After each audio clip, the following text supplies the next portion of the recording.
Balik na siya? Nakabalik na? Dito. Yun na, okay.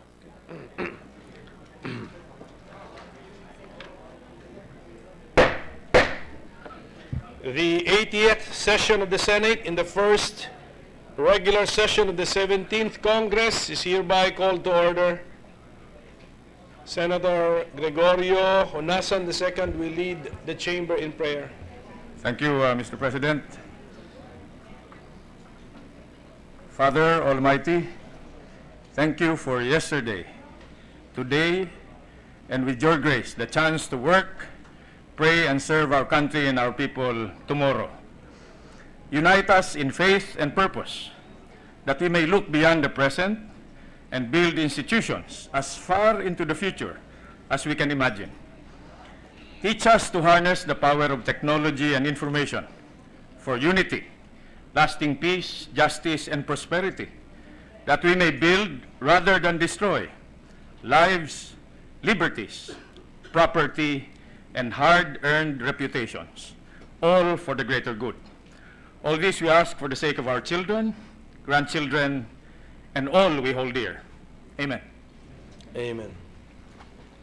Secretary, please call the roll. Roll call of members. The Honorable Senators Angara, Aquino, Binay, Cayetano, De Lima, Drilon, Ejercito, Escudero, Gatchalian, Gordon, Honasan, Hontiveros, Lacson, Ligada, Pacquiao, Pangilinan, Po, Recto, Soto, Trillanes, Villanueva, Villar, Juveri, Senate President Pimentel. With 18 senators present, the chair declares the presence of a quorum. Majority Leader. Thank you, Mr. President. I move that we dispense with the reading of the journal of the 79th session, Tuesday, May 9, 2017, and consider the same as approved. Any objection? There being none, the motion is approved. Mr. President, we'd like to acknowledge the presence of the guests of Senator Gordon, Mr. Patrick Elliott and Arifa Sinha from the International Federation of Red Cross and Red Crescent Societies.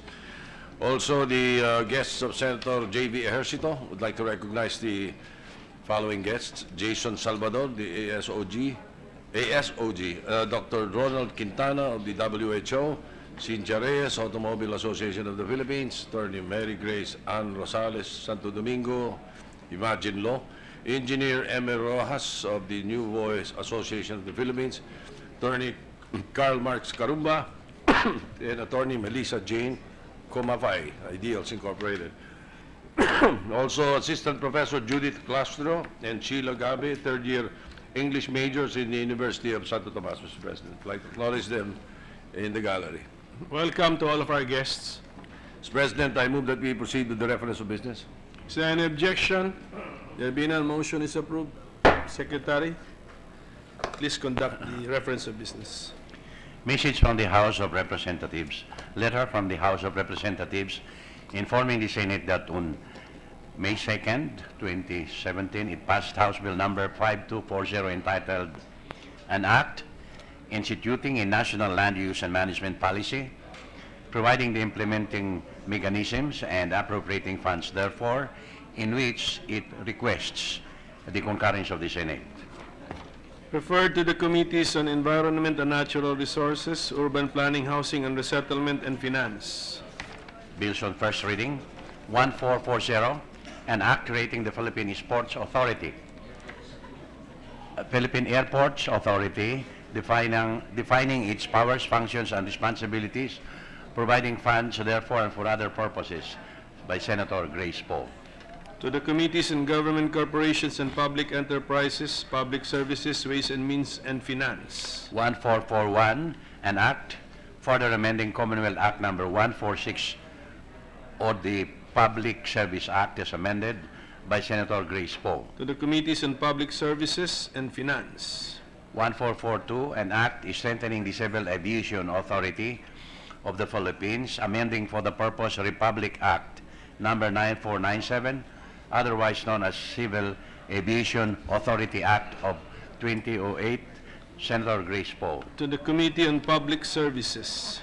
1443, an act establishing a farm school in every town in the country and provide agricultural scholarship funds as part of the technical vocational training funds of the Technical Education and Skills Development Authority and for other purposes.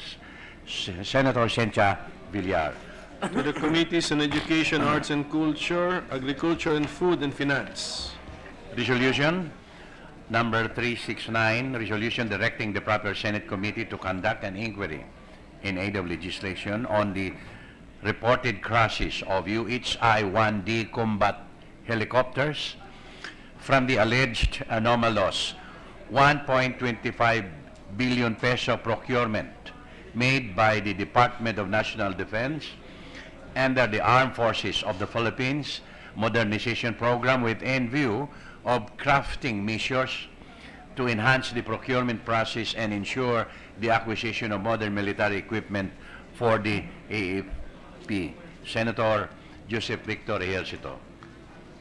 To the Committees on Accountability of Public Officers and Investigations, National Defense and Security, and Finance. Committee report number 61, prepared and submitted jointly by the Committees on Environment and Natural Resources, Finance, and Tourism on Senate Bill number 1444 with Senators Ligarda, Cynthia Villar, Escudero, and Maria Lourdes Nancy Binay as authors thereof, entitled An Act declaring protected areas and providing for their management, amending for this purpose Republic Act number 7586, otherwise known as the National Integrated Protected Areas System Act of 1992, and for other purposes recommending its approval in substitution of Senate Bill numbers 32, 148, 748, and 1214. Senator Cynthia Villar. To the calendar for ordinary business. Additional reference of business bills on first reading. 1445, an act creating the Department of Overseas Filipino Workers, defining its powers and functions, appropriating funds therefore and for other purposes. Senator Aquilino Coco Pimentel III. To the Committees on Labor, Employment and Human Resources Development, Foreign Relations, and Finance. 1446, an act increasing the penalty of overloading of passenger in public utility vehicles and certain types of vehicles and other purposes. Senator Joseph Victor Ejercito. To the Committee on Public Services.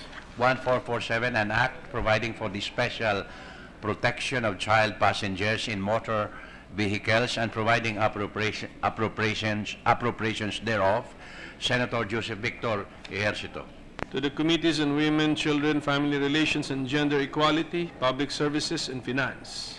Resolution number 370, resolution directing the appropriate Senate committee to conduct an inquiry in aid of legislation into the recent bombings in Metro Manila with the end in view of instituting legislative measures to heighten the capacity of concerned government agencies to ensure public health, order, safety, and security. Senator Laila M. De Lima. To the Committee on Public Order and Dangerous Drugs. Majority Leader. Mr. President, may we recognize Senator Francis Escudero? Senator Escudero is recognized. Thank you, Mr. President. Thank you, distinguished Majority Floor Leader. Mr. President, may I seek a reconsideration of the earlier referral of Senate Bill number 1443 to the Committees on Education, Arts and Culture, Agriculture and Food and Finance 2, the Committee on Agriculture and Food, the Committee on Education, Arts and Culture, and Finance. I so move, Mr. Majority Leader. President. I concur, Mr. President. We have no objection. So the effect would be the primary committee would now be Agriculture and Food. Agriculture Okay, and so Food. there is a motion. Is there any objection? The motion affects Senate Bill number 1443. Any objection? Hearing none, the motion is approved. Thank you, Mr. President. To speak on a matter of public interest, may we recognize Senator Joseph J.B. Ejercito. Can the chair request for total silence in the hall, please, so that we can listen to the speech of Senator Ejercito. So Senator Ejercito is recognized to speak on a matter of public interest. A pleasant good afternoon, Mr. President, my distinguished colleagues, ladies and gentlemen. In celebration of the 4th UN Global Road Safety Week, I would like to present to this August Chamber the Philippines' current status in the global stage in terms of road safety and some policies we are pushing in order to help reduce fatal accidents and make roads safer for Filipinos.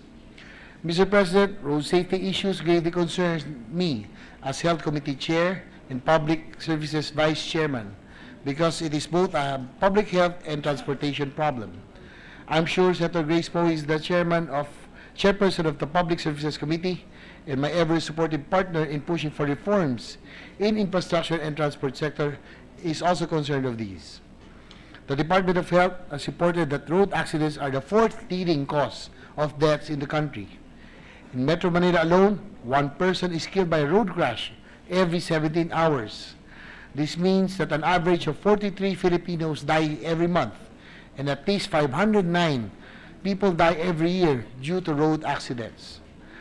What is very unfortunate in this data is that children are the most vulnerable to road fatalities since it is the 2nd leading cause of death of children ages 0 to 17 years old, next to drowning. The World Health Organization, in its Global Status Report on Road Safety 2015, also reported that 53% of reported road traffic fatalities in the Philippines are riders of motorized 2- or 3-wheeler vehicles. Second victims are pedestrians, who make up the 2nd biggest chunk of road user deaths at 19%, and third, drivers of 4-wheel vehicles at 14%, followed by their passengers at 11%. This gives us an insight on the unacceptably high number of road traffic crashes that occur in the country. Mr. President, we have to do something about this. As Vice Chairperson of the Public Services Committee and a transportation advocate, I have pushed for notable measures on road safety, such as the Road Speed Limiter Act of 2016, now Republic Act 10916, which requires operators and drivers of public utility vehicles, cargo trucks, and select private vehicles to install speed limiter devices to prevent overspeeding, resulting to fatal accidents. At the moment, we are still waiting for the Department of Transportation to draft the implementing rules and regulations, or IRR, which is long overdue, especially with the number of accidents recorded in the past year due to overspeeding. To handle major accidents involving all types of public utility vehicles or vessels, I have also proposed for the creation of a National Transportation Safety Board, or Senate Bill number 1375, that will engage in the investigation and determination of probable cause of transportation accidents, the issuance of safety recommendations, and safety studies directed at preventing recurrence of accidents and evaluating the effectiveness of concerned government agencies as well as their policies in preventing transportation accidents. The NTSB is proposed to be primarily responsible for the analysis, evaluation, and prevention of accidents on air, marine, and land transportation, including railways and pipeline systems, for the effective promotion of rider safety and to prevent loss of lives and property. I am expectant that we would soon pass the creation of the NTSB, since I believe our chairperson, Senator Poe, also filed a similar bill. Mr. President, today I am proposing for 2 more measures that seek to strengthen our road safety laws and to make traveling secure for Filipinos. The first measure that I am proposing is the Anti-Overloading Act of 2017, or Senate Bill number 1446, which seeks to criminalize the overloading of public utility vehicles by amending the penalties as prescribed in the Land Transportation and Traffic Code. Mr. President, we do not want another freak accident, such as what happened in Nueva Ecija last month. That overloaded bus that fell into a 100-foot ravine and that took the lives of 31 people and injured 46. It is about time that we update the law because, in reality, almost all PUVs have a habit of overloading vehicles at the expense of passengers' comfort and safety. This is why I am proposing to criminalize overloading and to increase penalties to 50,000 pesos, including suspension of franchise for the first offense, 250,000 pesos, including suspension of franchise for the second offense, and 1 million pesos and revocation of franchise for the third offense. In the event that fatalities are involved in an accident, I am proposing that those accountable for the deaths should be subjected to 2 years and 1 day up to 6 years of prison correctional. The second measure that I'm proposing is the Child Safety in Motor Vehicles Act of 2017, or Senate Bill number 1447. Mr. President, while the Philippines has implemented the mandatory use of seatbelts to reduce death among drivers and passengers, the said law only protects adults and is not purposely adapted for infants and young children. This lack of a road safety law that specifically targets children and infants is what I would want to address, Mr. President. This is why I'm seeking to pass the use of the child restraint system for ages 0 to 12 in private vehicles. Child restraints are specifically designed to protect infants and young children during a collision or a sudden stop by restraining their movement away from the vehicle structure and distributing the forces of a crash over the strongest parts of the body with minimum damage to the soft tissues. Child restraints are also effective in reducing injuries that can occur during non-crash events such as a sudden stop, a swerving evasive maneuver, or opening of a door during vehicle movement. When correctly installed and used, depending on the child's size, height, and weight, child restraints are proven to reduce fatal injuries among infants by approximately 70% and among children aged 1 to 4 years old by 54%. Mr. President, as I propose this, I am thinking of the safety of my children and also of yours. The Philippines already passed 6 out of 7 interventions related to key risk factors on road safety. These laws are the Speed Limit Law, RA number 4136, the Anti-Drunk and Drug Driving Law, RA number 10586, Motorcycle Helmet Law, RA number 10054, Seatbelt Law, RA number 8750, and the Anti-Distracted Driving, RA number 10913. Other supporting road safety laws include Senator Soto's Children's Safety on Motorcycles Act of 2015, or RA number 10666, which bar children from riding motorcycles along national and provincial highways.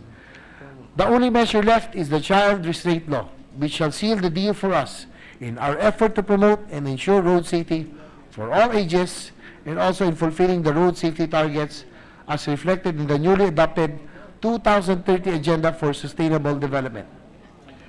With this, Mr. President, I am seeking the support of my fellow senators for the passage of Anti-Overloading Act of 2017, or Senate Bill number 1446, the Child Safety in Motor Vehicles Act of 2017, or Senate Bill number 1447, and also of the creation of the National Transportation Safety Board, or Senate Bill number 1375.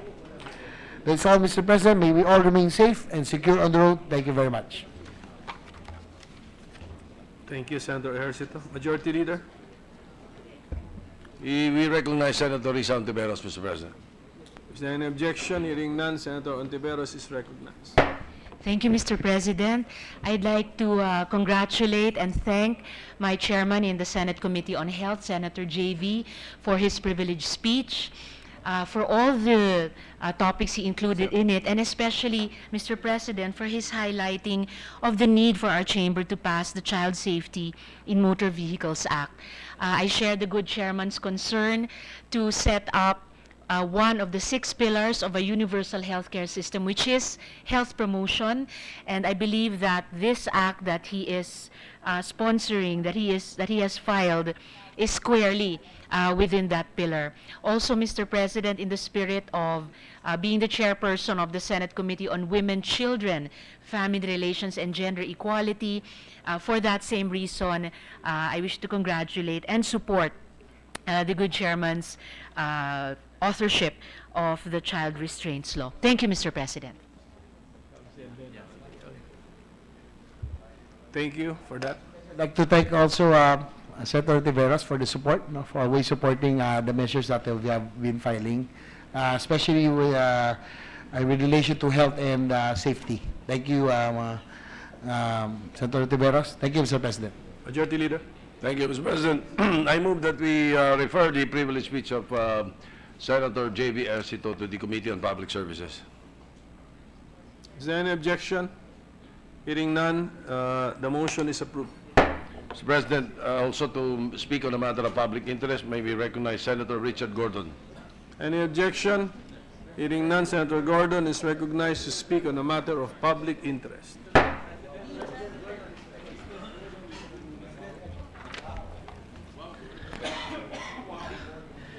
Thank you very much, Mr. President. Good afternoon to my colleagues. I rise today to speak about three matters that I think are of public interest and of concern to our country.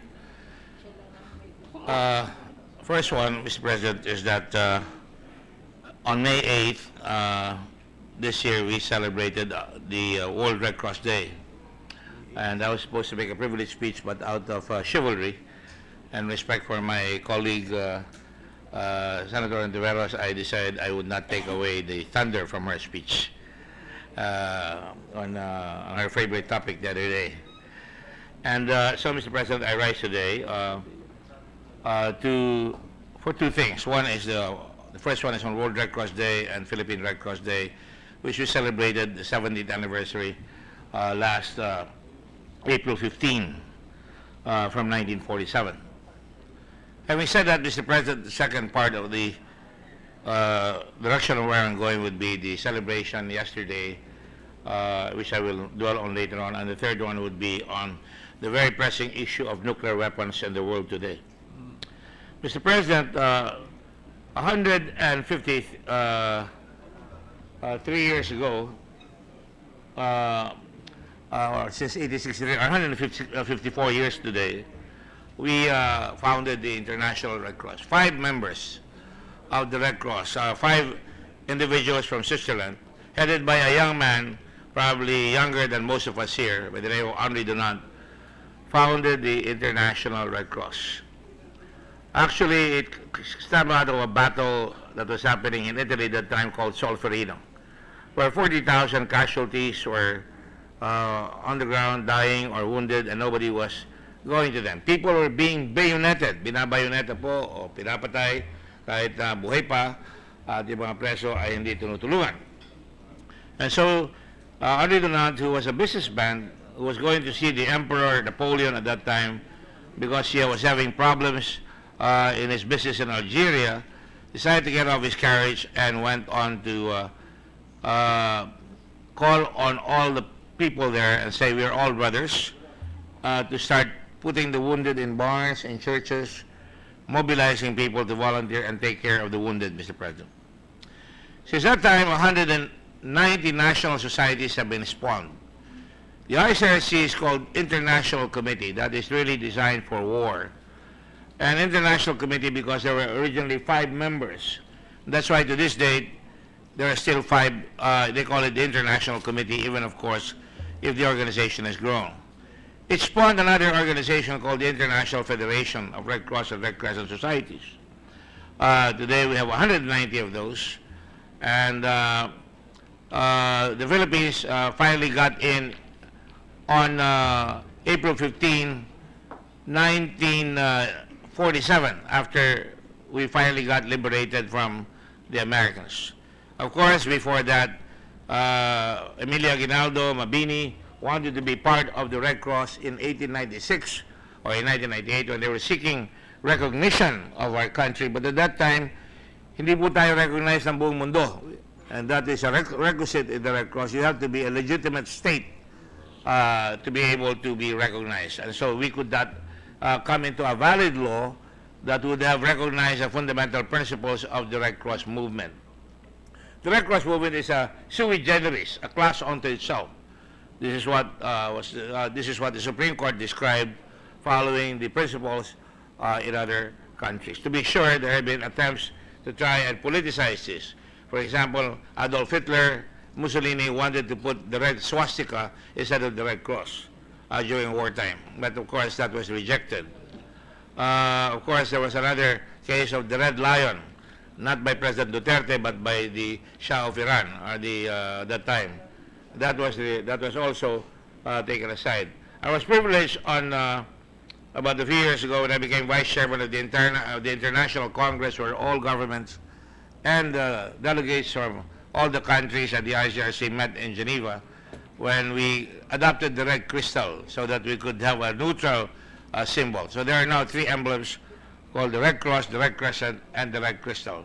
At that time, we were bringing in Palestinian Red Crescent and the Magen David Adom of Israel so that they would be part of the system because they're constantly at war. On the matter of that history, therefore, we finally got our independence on April 15, 1947, when we became a country that is recognized by all and sundry. And because of that, we now have our own national society. There were other people before me as chairman. We had a senator before by the name of Senator Geronimo Pexon, who was also chairman of the Red Cross before me many moons ago. So the Senate has a good tradition. In the Senate, we have no less than Senator Subiri, who is the vice chairman, and of course Senator Gatchalian, who is also a member of the Board of Governors, and also we have Cynthia Villar, who is also chairman of the Las Piñas Red Cross chapter, and there are many others who are also active in the Red Cross. But of course, we do not use our politics in the Red Cross. We are, I do not even, for example, hand out relief items because it is important that the manner of presentation not be misconstrued. In fact, in 2010, I authored a Republic Act here that removed the national from the Philippine National Red Cross, Republic Act 1072, I'm sorry, 10,072, to take out the national from the Philippine Red Cross because we have conflict in this country, and they might interpret that the Red Cross, although we allow the armies of the world to use Red Cross insignias so that they would not be bombed or hospitals would not be bombed, or in the case of Hacksaw Ridge, if you saw that, they were shooting at Red Cross emblems on the helmet. That is something that is a war crime, Mr. President.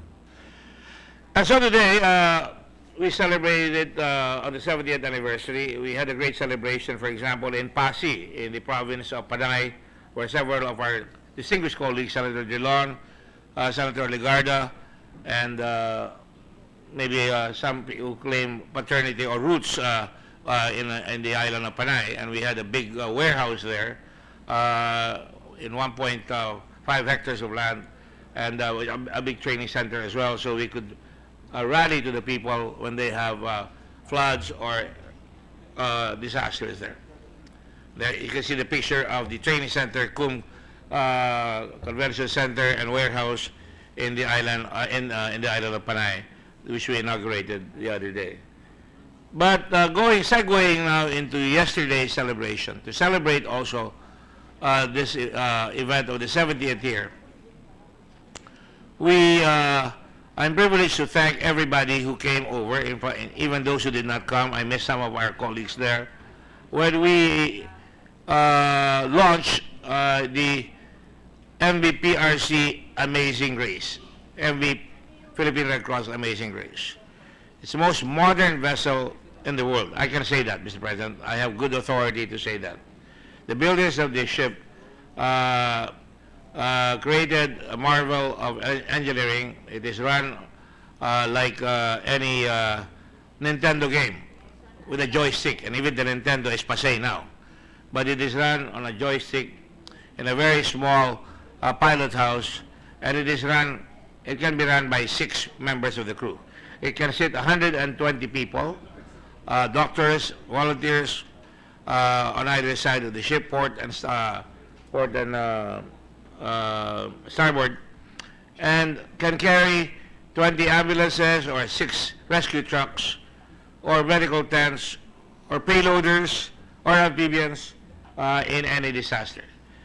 On May 8, on November 8, this country was struck by the biggest, most powerful typhoon in the face of the earth, and that was Yolanda or Haiyan. And Mr. President, it was very frustrating for us because at that time we could not get to Yolanda. On November the 13th, 5 days later, I was still very frustrated. I pounded the table, my fist on the table, and I said, we need a ship. And we're going to buy a ship at that time.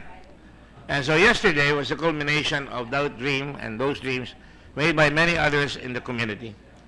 And this was assisted by the International Federation of the Red Cross and Red Crescent Society, and funding was secured from them, as well as the Japanese Red Cross, the American Red Cross, the German Red Cross, and British Red Cross. So altogether, we were able to place the initial amount. We raised the balance. Yesterday, you saw some of those who raised the balance, and we were able to pay the expense of $7 million to buy the ship for $1.7 million. Remember, Mr. President, this is an $85 million vessel that has hardly been utilized because it is supposed to be a prototype of a vessel that we can now use, not just for war, but more importantly, converting swords into plowshares. So having said that, Mr. President, we now have the capability to bring all this support to any part of the country, earthquakes, floods. We are a country, we're number 5 in great disasters of the world. We have a plethora of disasters. We have the biggest disaster here in our country, sea disaster in Doña Paz, which killed 6,000 people.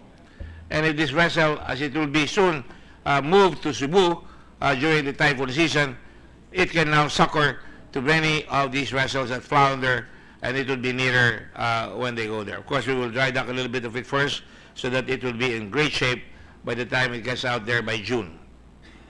Having said, Mr. President, this is a country with what used to be 7,107 islands. Now, as Secretary of Tourism, I used to say, if you don't like this island, you still have 7,106 more to choose from.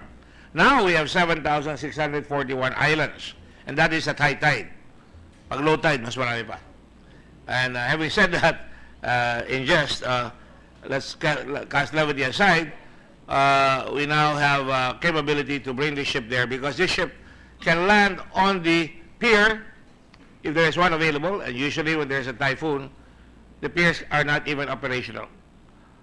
We couldn't land on Bohol during the earthquake. The terrain had caused a dysfunction in the pier. Couldn't land in during Yolanda in Tacloban. And so this one can now land on the beach. It is just like when we were kids not too very long ago, when we saw the Marines landing on the beach, and this is what it can do, unloading tanks and unloading all kinds of gear. This ship can do that, and I think we have a picture of that where trucks are coming out or payloaders are coming out of the vessel. So let me just thank our colleagues yesterday. It thrills me that, first of all, when I saw our fellow senators there, it exalted the Red Cross. It gave us a great feeling that volunteers are not just faceless people. The highest officials of the land, from the President to the members of the Senate and the Congress, were there to salute them on this very special day. And I thank, of course, Senate President Coco Pimentel. Thank you, sir, for coming over. I put it on my Twitter at 4 o'clock this morning, along with Senator Majo Soto, and of course our seatmates, formal and informal, who were there yesterday.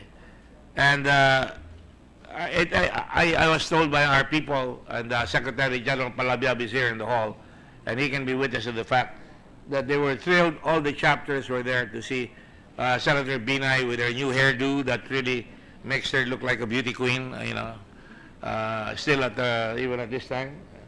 And of course to see lookalikes, twin brothers like Senator Gatchalian and Senator Villanueva, hard to distinguish from the other because, you know, especially when they laugh. Senator Zubiri, and of course we saw Senator Soto and Senator J.V. Ejercito, who I understand gave an unceremonial shower to Senator Villar because he turned on the electric fan at full blast, and wala pang electric fan na may tubig doon sa San Juan Rizalo, meron tubig yung amin So nabasa lahat sila. But I do thank also Senate President Drilon, whom I approached after I got back here because my wife was expecting, and I told him that he was going to come. But anyway, the fact that he was there smiling and asking me questions about the vessel also enthused me, and of course all the other colleagues here. So I was going to serve the last for the best. I don't want to mention it because I don't want the president being accused of harboring an escaped prisoner. And I think he escaped again. Senator Honasan was here a while ago, and he was mentioned by the president in his speech. But going beyond the meandering, and I go to a more serious topic here today. You're all aware of the fact that in this country, the Red Cross has shown its colors. Recently, an earthquake happened in Batangas. Any earthquake, you will see the Red Cross, Mr. President. We were able to put a tent right away. Even in bombings in Quiapo, we were there and brought in patients.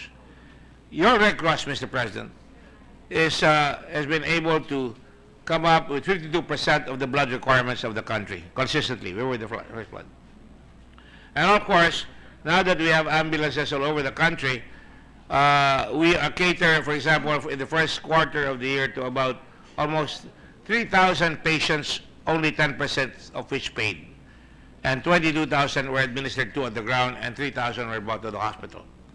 And that's the power of humanity right now. And we've been doing this year in and year out. It will go up to about 10,000 to 11,000. So we have the blood program, and we have 26 blood centers and about 60 blood collection units all over the country. That is why I beseech the Senate that when the passage of the law on taxes, they can tax the private hospitals which charge 5,000 for blood, but not the Red Cross because we only charge 1,800. Masama pa dyan, pagka kumuha ng dugo sa Red Cross, pag dinala doon, charge sila for double testing and it will amount again to 5,000. So I hope that you will protect the Red Cross when that time comes as well. Now, having said that, Mr. President, we are also capable of having payloaders now on the ground. We have about 6 of them or 7 of them spread out in the country. And we have cargo trucks that we can now load everywhere in the warehouses. We have 10 warehouses to support that. You can see the payloaders in the picture which we cleared, where we cleared Bongabo, Nueva Ecija of silt. And of course, we have medical tents, and we have people who went to Syria and did surgery and also did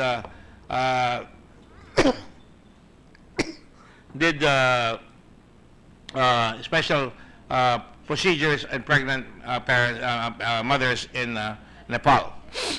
So, Mr. President, I think we can all be proud of our volunteers. Don't be proud of me, be proud of the volunteers. They are the ones that really do all the heavy lifting.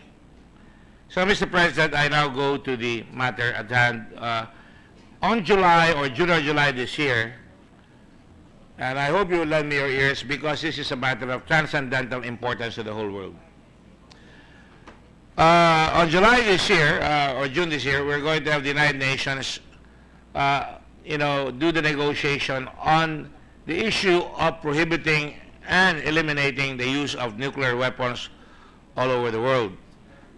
There have been many attempts in the past, of which the Philippines, I'm proud to say, have become signatories and have ratified that, including the non-proliferation of nuclear weapons agreement here in this hall, Mr. President. But today, we are preparing for that. In fact, you gave me the permission to go to Nagasaki, Mr. President, to attend that very important leaders conference. And we came out with this proposal: no more nuclear, bombs. Nagasaki will be the last. And I immediately came out when I came back and posited a resolution expressing the full support of the Senate of the Philippines to the provision. I lost the projector. The full support of the Senate of the Philippines to the International Red Cross and Red Crescent movement in prohibiting and eliminating nuclear weapons at the global level. Mr. President, the first bomb in Hiroshima killed 160,000 people. The second bomb killed 70,000 people in Nagasaki. And I think we have some pictures to show to you. Ground Zero, for example, in Nagasaki, only parts of buildings remained. People were killed by the blast. Kills you. The first one that kills you is the blast, the heat wave, which really melts you down, and of course the radiation, which initially blinds you and then kills you, and creates diseases. Not just for that time. If you're not killed, you will have diseases. There are still people who are still sick of Nagasaki and Hiroshima up to this day because of the nuclear fallout, Mr. President. Now imagine a bomb that was weighed only 6.2 kilograms in Hiroshima or in Nagasaki killed 60 to 80,000 people. Mr. President, that is unconscionable. It is a violation of international humanitarian law. There is no distinction between the combatants and civilians. People are killed mercilessly, and in fact, it should be really, there should really be war crimes being posited upon people who use the weapons. But we're going perspective here, and we want to make sure that never again will bombs like this be utilized. You've seen also the fact that there are many other things that happen when you have a nuclear fallout, Mr. President. And that happens in terms of the fact that the thermal radiation, the blast waves, the ionization, and everything like that, that would create a tremendous problem for all of us, not only in terms of law, but in terms of casualties, doctors killed, the inability of governments to succor to the survivors who will probably die anyway. And because of that, just the effects of their radiation alone, you'll have central nervous system dysfunction, nausea, vomiting, diarrhea, damage to gastrointestinal tract, fatal dehydration, and nutrition problems, destruction of body's capacity to produce new blood cells, resulting to uncontrolled bleeding, Mr. President. These are just very salient, examples of what can happen when you have that, Mr. President. Today, I would like to say that when you have such a catastrophe, Mr. President, you can also imagine the fact that up to now, testing made in the Christmas Islands or in Bikini Atoll, they're still uninhabitable up to now. If you want a latest demonstration of that, in Fukushima, the nuclear power center there produce radiation that does not allow people to get to Fukushima, I think, for the next maybe minimum of 20 years to 100 years. And so, Mr. President, it is important that we associate ourselves with this. And then it's important that rather than use the weapons of mass destruction, we utilize these funds to go to finding solutions to cancer, diabetes, finding ways upon which we could provide education. The Red Cross right now, for example, is involved with 125 million people in just several places in the world, like Afghanistan, in Africa, Central Africa, where they don't even have water, malnutrition, they don't have food. And also you have Iraq, Syria. We have lost over 60 people in Syria alone, volunteers, one in Ukraine, and many others have been kidnapped or killed in these areas. Now, when you have nuclear weapons to put together with all these disasters, then you can see that the world hasn't learned much. And we better not, because, Mr. President, one of the greatest fears on the proliferation of nuclear weapons is not just intention or evil in man, but accident, Mr. President. No less than William Perry, the former Secretary of Defense of the United States, was in Nagasaki in a videotape.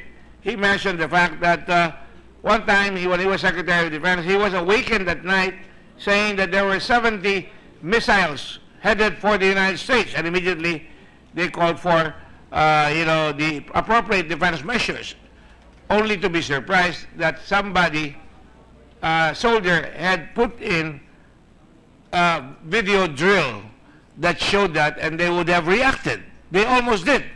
But more proximate to that, Mr. President, is, you will recall, when we were kids not too very long ago, during the October missile crisis of the 60s, when Cuba accepted nuclear missiles from Russia.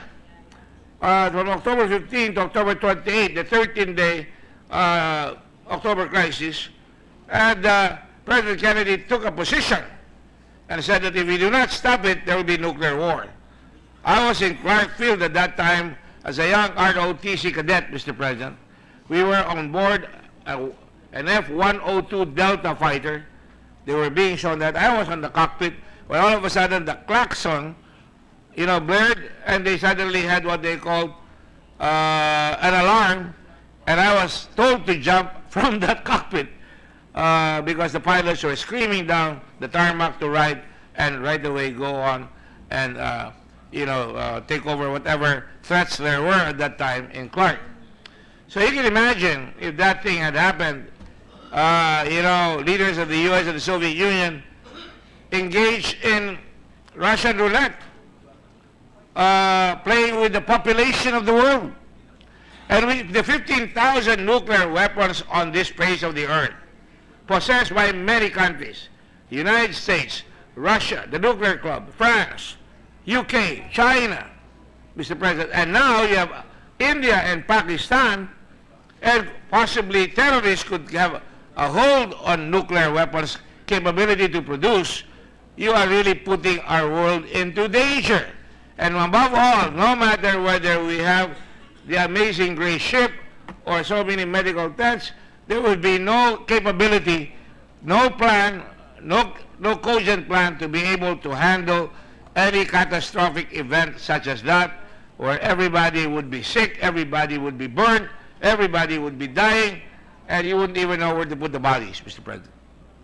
And so today, Mr. President, I urge our colleagues here, knowing that you're all humanitarians at heart, to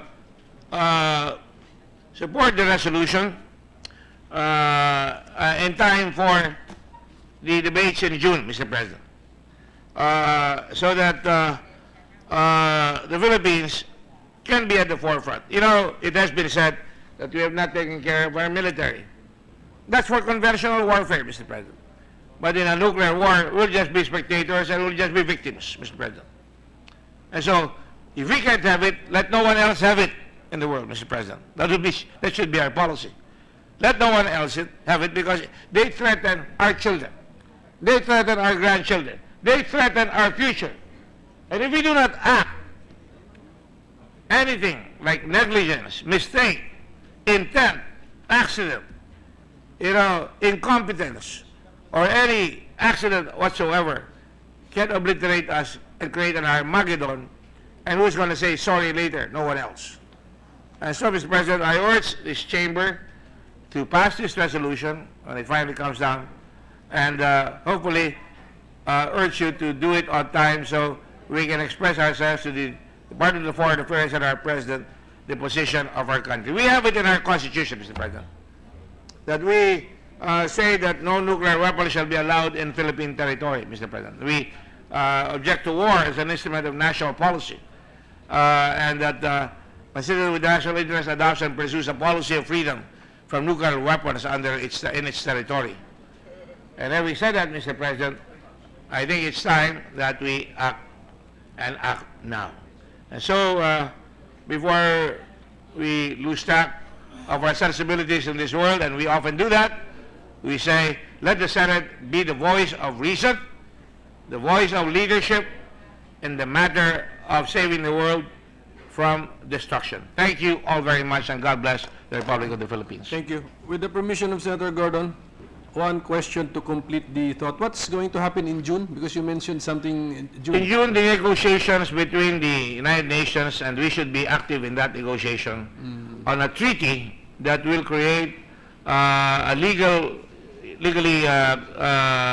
standing on the position of prohibition and elimination of nuclear weapons will be debated on. And it is our hope that by making that position, slowly all these powers will back down and start eliminating the use of nuclear weapons. The debate will be in the United Nations? Yes, Mr. President. Thank you. Thank you for that information.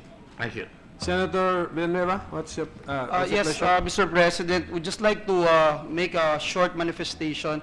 At first, Go ahead, sir. may I congratulate and commend our dear colleague, our Senator from Central Luzon, from Zambales, Senator Dick Gordon, and I would like to also put on record that this representation would like to associate himself to the call of our distinguished colleague. And I just came across, Mr. President, on the December 23, 2016 resolution of the United Nations General Assembly, and it provides that, and I quote, additional efforts can and should be pursued to elaborate concrete effective legal measures, legal provisions and norms that will need to be concluded to attain and maintain a world without nuclear weapons, close quote. Mr. President, this resolution by our distinguished colleague, Senator Gordon, is one such effort, and to ensure that the Philippines upholds its international obligation as a member of the United Nations and fulfill the constitutional mandate to go against the proliferation of nuclear weapons. And so with that, Mr. President, distinguished colleagues, I reiterate my full support to our dear colleague, Senator Gordon's resolution and position. Thank you very much, Mr. President. Mr. President, just a slight correction. I would like to make sure that we're not against the proposition. I know it's in the mind of our good gentleman that we support the prohibition and elimination of nuclear weapons, Mr. President. Senator Ontiveros, Mr. President. Senator Antiveros is recognized. Thank you, Mr. President. I'd likewise like to express my support for the peacemaking spirit of the speech of the gentleman from Zambales. Speaking also, Mr. President, as a member of this chamber who began my activist life as a member of the Nuclear Free Philippines Coalition. And I thank the good gentleman for continuing to carry this advocacy in the Senate. I look forward to working with him and supporting him in seeing that this spirit is one not only here in our country but all over the world. Thank you, Mr. President. I thank the gentle lady from Rizal, and we should not really be calling each other by districts, but by the whole country. We were elected by the whole country. And also my colleague, my good colleague, Mr. Gatchalian, rather, Joel Villanueva, for his kind comments. No, don't do that, don't do that. Mr. President, Mr. President. your Senator Senator Zubiri. Senator Mr. Zubiri is Thank you, Mr. recognized. President. Just a quick manifestation. I think the speech of the good gentleman from Zambales, our chairman on the Red Cross, Philippine Red Cross, is very timely. You know, I just got a message today in my cell phone that North Korea will insist in testing another nuclear weapon within a week. And we're treading on dangerous grounds now the next few days, next few weeks. And I hope that this sense of the Senate expressing our disgust and our wish to have nuclear weapons prohibited and banned, Mr. Chairman, Mr. President, is very timely. Maybe we can even send this to other countries like China. We're very close to North Korea. Because I'm very worried, Mr. President, that if he does do a nuclear test, the United States might be constrained to act more than just sanctions. And we all know that this is in our side of the world, Mr. President. We really don't want to have an escalation of hostilities between these powerhouse countries that have nuclear weapons and countries that have massive armies. So I'm with the good sponsor, Mr. President, and I hope that we pass this resolution immediately. And I even like to make a suggestion to the Senate that we send this resolution to the government, to the embassy of China, even the embassy of North Korea, if possible, and the United States embassy as well. Those now that are the main players of this very tense situation. Thank you, Mr. President. Mr. President, just in reaction, and I thank our good colleagues here. They really enriched the debate by these comments, Mr. President, because let me just say that Senator Sibirin, Senator Villanueva, and Senator Ontiveros is correct. I have a problem with names, Mr. President. Go ahead. I think it's overload. Mr. President, recently in Ateneo, a certain Robert Kelly, political science professor and expert, talked about the effect of testing by Korea of these missiles. And it puts us in great risk because according to him, the flight path of the missiles, and one of them fell near Batanes at one point in their testing. And certainly, those flight paths are dangerous to our country.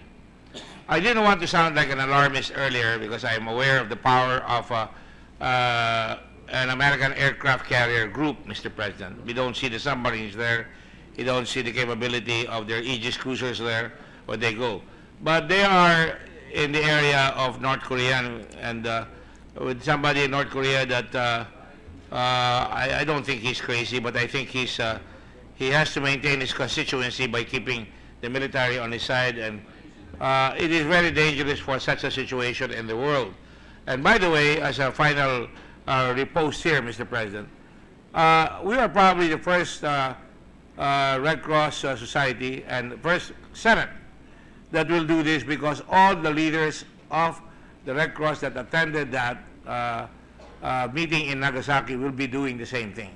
We will also be doing this, and I'd like to help our colleagues by engaging in sponsoring of symposia and debates so that it is important that people sign up on the idea that the world deserves better than having a Damocles sword of nuclear weapons down our necks at all times.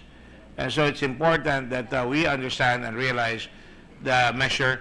As soon as we approve this, Mr. President, I will send it to Geneva and to the United Nations. I think that will be of great significance to our contribution to peace and tranquility in the world. Thank you, Mr. President. Thank you. Mr. President, to follow the proper procedure, I first will move that we refer the privileged speech of Senator Gordon and the ensuing manifestations to the Committee on Rules, and then call for the resolution. Okay, so the right motion, away. the motion now is to refer To the Committee to the on Rules. Committee on Mr. Rules, the speech as well as the manifestations. Any objection? There being no motion is approved. Mr. President, I move to consider PS Resolution 349. Is there any objection? Hearing none, motion is approved. May we ask the Secretary to read the title of the measure, Mr. President? Resolution expressing the full support of the Senate of the Philippines to the International Red Cross and Red Crescent movement in prohibiting and eliminating nuclear weapons at the global level. As your rules chair, Mr. President, I move that the earlier speech of Senator Gordon be treated as the sponsorship speech of this measure. Any objection to the motion? Hearing none, motion is approved. With the permission of the body, I move to adopt PS Resolution 349, subject to style. Any objection? There being none, the Senate approves proposed Senate Resolution number 349, subject to style. Thank you, Mr. President. Now, Mr. President, I move to consider PS Resolution 365. Any objection? Hearing none, motion is approved. May we ask the Secretary to read the title of the measure? Resolution recognizing the important role of the Commission on Human Rights on the occasion of its 30th founding anniversary on May 5, 2017. Mr. President, I move for a 1-minute suspension. An objection? Hearing none, session is suspended.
One-stop shop.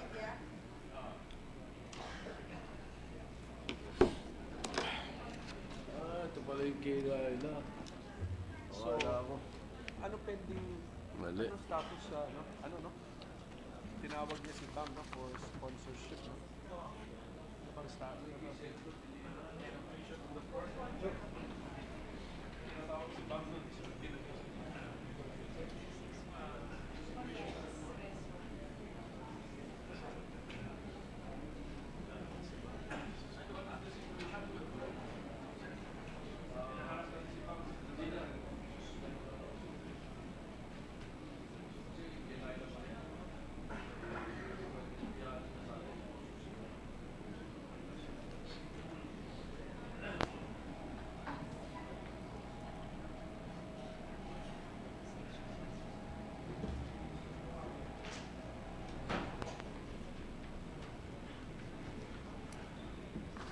Joe, you trip nyo.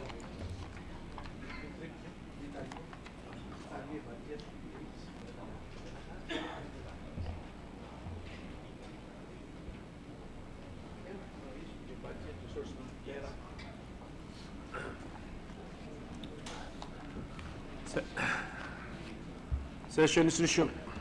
Thank you. Mr. President, I move to suspend consideration of PS Resolution 365.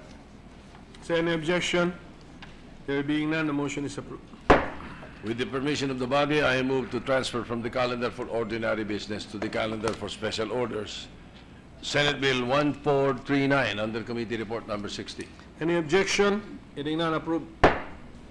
I move to consider Senate Bill 1439 under Committee Report Number 60. Any objection? There being none, Senate Bill number 1439 under Committee Report number 60 is now under consideration. I ask the Secretary to read the title of the measure. An act establishing the Energy Virtual One-Stop Shop for the purpose of streamlining the permitting process of energy generation projects. Mr. President, to sponsor the measure, may we ask the Chairman of the Committee on Energy, Senator Win Gatchalian, be recognized. Thank you. Senator Gatchalian is recognized. Thank you, Majority Floor. Thank you, Mr. President. Finally, after 1 year of deliberation and debates, we're finally sponsoring this bill. Mr. President, esteemed colleagues, in a privileged speech I delivered last October, I discussed the need to implement comprehensive reforms to build a more robust energy sector. These reforms, embodied in several pieces of legislation targeting diverse issues within the legal and regulatory frameworks of the energy sector, will help us build a stable and sustainable energy supply with savings for the average consumer. Today, it is my pleasure to sponsor on the floor the first of the energy reform bills that has been approved by the Committee on Energy. Senate Bill number 1439, otherwise known as the Energy Virtual One-Stop Shop Act of 2007, focuses on a problem that is painfully common in all fields of public governance: bureaucratic inefficiencies, redundancies, and overlaps, collectively known more commonly as red tape. In the energy sector, red tape is particularly burdensome for the power sector investors attempting to get new power plants off the ground. Given that energy generation projects take a tremendous amount of time to develop, additional delays caused by red tape compromise the profitability and sustainability of these projects. A particularly extreme example is the bureaucratic labyrinth that developers of run-of-river hydro plants have to go through, a tedious permitting process that involves securing at least 359 signatures from 74 regulatory agencies and attached bureaus. They will also have to make sense of 20 different laws governing the entire process as they attempt to accomplish 43 different contracts, certifications, endorsement, and licenses.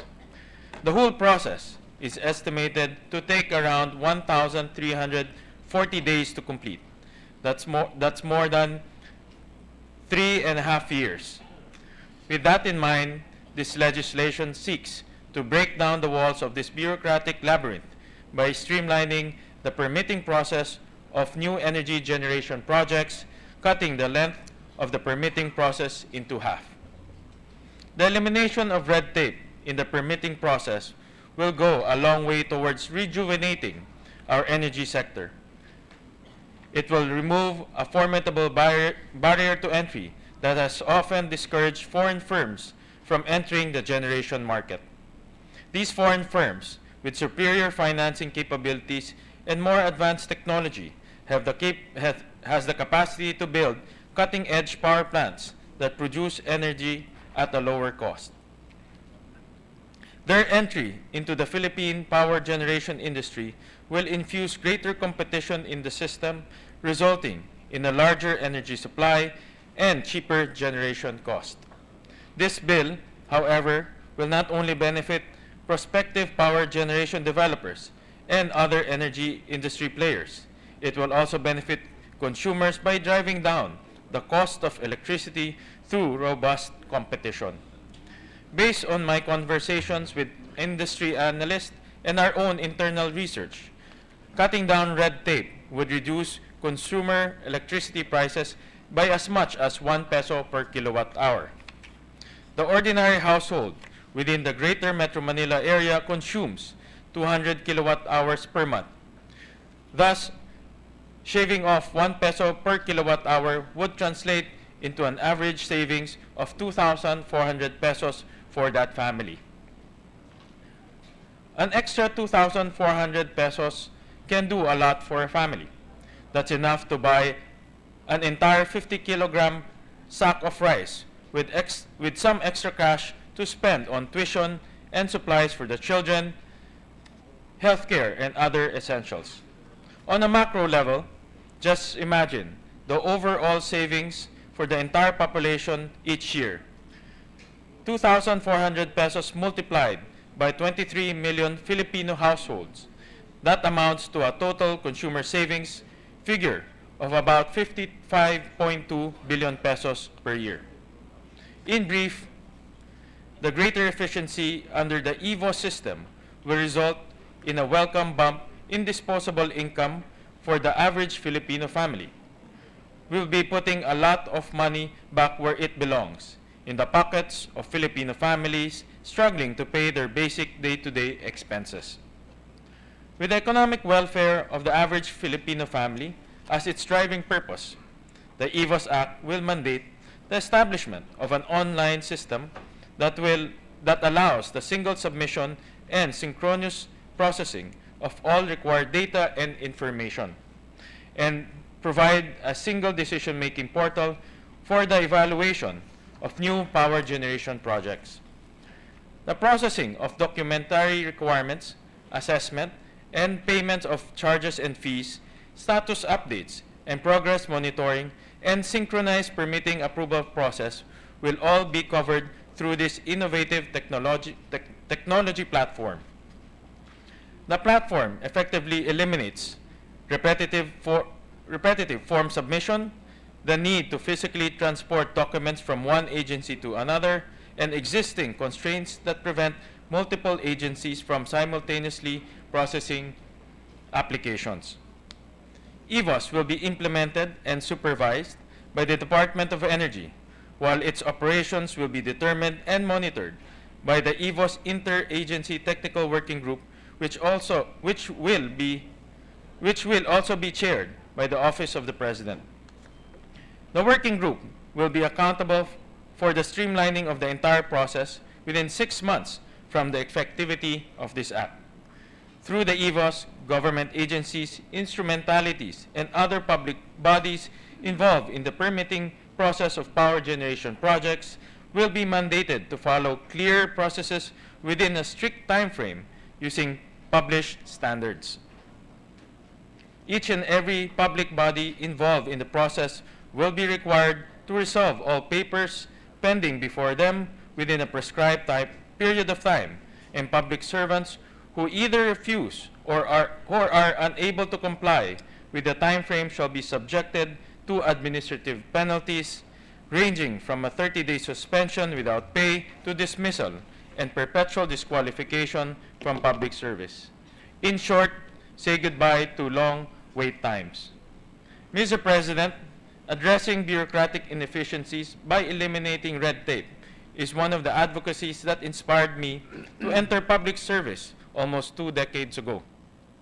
I spent over a decade streamlining local government services in Valenzuela to deliver better, faster, and more responsive services in Valenzuela.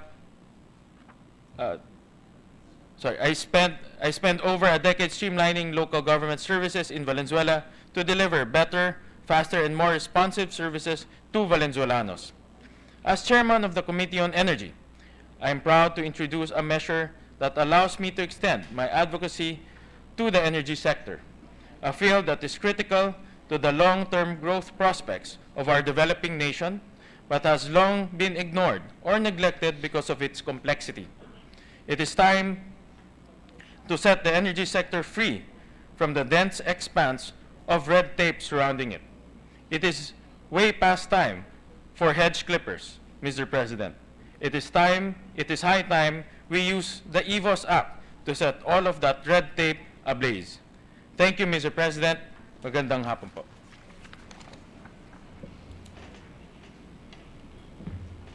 Mr. President, to give time to the other members to study the proposed measure, I move to suspend consideration of Senate Bill 1439 under Committee Report Number 60. Any objection?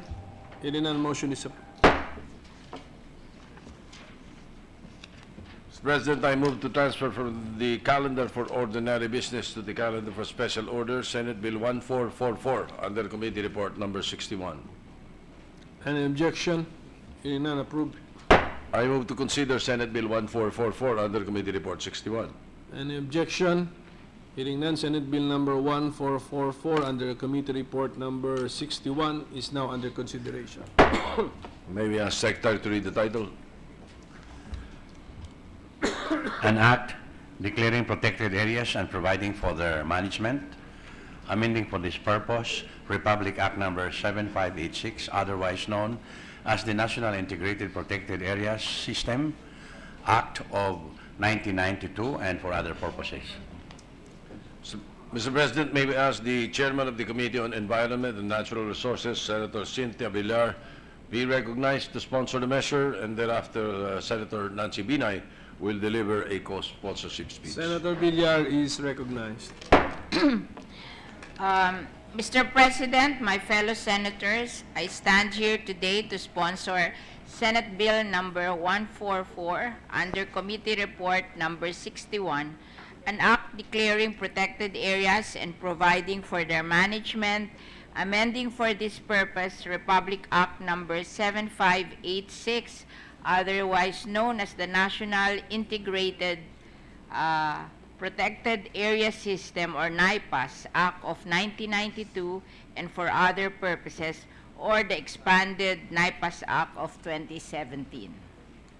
I just want to inform the body that this bill was passed during the last Congress, but unfortunately it did not pass in the House of Representatives because of some argument with regards to protected areas in Palawan. So we are refiling the bill without the Palawan because they expect to pass a bill for themselves. Okay. Committee Report number 61 was prepared and submitted jointly by the Committees on Environment and Natural Resources, Finance, and Tourism. The said committee report is in substitution of Senate Bill number 32, authored by Senator Loren Legarda, 748 by Senator Chis Escudero, 1214 by Senator Nancy Binay, and 148 authored by this representation. Mr. President, the Philippines is one of the 17 mega-diverse countries in the world, or the world's top biodiversity-rich countries, which host 2/3 of the Earth's biodiversity and contain about 70 to 80% of the world's plant and animal species. As a mega-diverse country, the Philippines has the following attributes. It ranks fifth in terms of number of plant species. It is home to 5% of the world plants, about 10,000 to 13,000 species of plants described and recorded. It is fourth in bird endemism, fifth in mammal and reptile endemism, and it has the second highest seagrass diversity in the world. The Philippines' rich biodiversity is a source of pride and joy for all of us Filipinos. We actively and protect and strongly defend the breadth and depth of our territories to ensure that the future generation of Filipinos will still have the opportunity to take pride and find joy in our country's rich biodiversity. And as a mechanism to conserve the biodiversity in the Philippines, Republic Act number 7586, or the National Integrated Protected Areas System, or NIPAS Act, was enacted in Congress in June of 1992. The Act provides the legal framework for the establishment and management of protected areas in the country. NIPAS refers to the classification and administration of all designated protected areas to maintain essential ecological processes and life support systems, to preserve genetic diversity, to ensure sustainable use of resources found therein, and to maintain their natural conditions to the greatest extent possible. The said system, under the now proposed expanded NIPAS Act of 2017, shall recognize conservation areas and the management regimes of local government units, communities, and indigenous peoples, and that the state shall ensure the full implementation of this act by establishing the institutional mechanism for the mobilization of resources and for adequate scientific and technical support for the conservation of biodiversity and integrity of the ecosystem. Preservation, maintenance, and sustainability are the key consideration when it comes to NIPAS, particularly considering that the Philippines is also known as one of the 35 world's biodiversity hotspot, or regions containing exceptional concentration of plant endemism but experiencing high rates of habitat loss. Hotspots have lost around 86% of their original habitat and are also considered to be significantly threatened by extinctions induced by climate change. And time has always been of great essence when it comes to the preservation and protection of our country's biodiversity. But it is a sad fact that many areas in our mega diverse country remain underprotected, and in fact, the protection of some supposedly protected areas remain inadequate. Many wetlands, marine sanctuaries, tropical forests, and others are underprotected and also lack resources to deal with various threats. Thus, Mr. President, this committee, together with the Department of Environment and Natural Resources, specifically the Biodiversity Management Bureau, is pushing for the expanded NIPAS Act to include the remaining protected areas requiring congressional enactment. The NIPAS Act requires two major steps in the establishment of protected areas under the system. It's either presidential proclamation or congressional enactment, and congressional enactment. Once enacted by Congress, a protected area becomes a national park, which is one of the four classifications of public domain which includes forest or timberland, agricultural land, national park, and mineral land. The NIPAS is comprised of 240 protected areas, 170 of which are terrestrial or land-based, and 70 are marine protected areas. Of the 240 protected areas, 113 protected areas as of March 2017 had been established through presidential proclamation. These comprise 29 marine protected areas and 84 terrestrial protected areas. Of the 113 protected areas established through presidential proclamation, 13 have been legislated by Congress. The expanded NIPAS bill will facilitate the legislation of 92 more protected areas by legislation. May I also note, Mr. President, that of those 92 protected areas, at least 6 are internationally recognized. These are the ASEAN Heritage Sites Mount Timpoong Hibok-Hibok and Mount Iglit, Baco, Malaysia-Philippines Heritage Parks, Turtle Islands Heritage Protected Area, and Ramsar Sites, Agusan Mars, Olango Island, and Las Piñas, Parañaque Critical Habitat and Ecotourism Areas.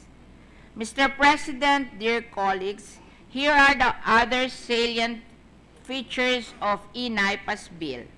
It provides permanency in setting the boundaries of protected areas pursuant to the Philippine Constitution, creates the Protected Area Management Office for each of the protected areas established under the system, together with the appointment of a protected area superintendent and regular PA staff with plantilla positions. Rationalizes membership in the Protected Areas Management Board, provides inclusion of local government officials from district representative down to the barangay chairperson, and representatives of national agencies, indigenous people, indigenous cultural communities, non-government organization, people's organization, academic institutions, and private sectors, and ensures ample representation of women. Reiterates the provision of RA 10629 on the retention of 75% of integrated protected areas fund collection for the direct use of protected areas at the site, and clarifies the utilization of the 25% of the integrated protected areas funds collection. Includes recognition of indigenous community conserved areas apart from merely respecting the rights of indigenous people to their ancestral land within protected areas. Allows the development of renewable energy resources of protected areas subject to the adoption of reduced impact technologies, environmental impact assessment, and such development is not detrimental to the ecosystem functions and biodiversity. Provides tax exemption for all grants, bequest, endowment, donations, and contribution made to the IPOP. Provides for the recognition of tenured migrants within protected areas, revises the prohibited acts and updates penalty for easy evidence gathering and prosecution, requires inventory of existing facilities within the protected areas, allows special uses within the protected areas, and funding priority is provided to legislated protected areas by the Department of Budget and Management. As cited earlier, time is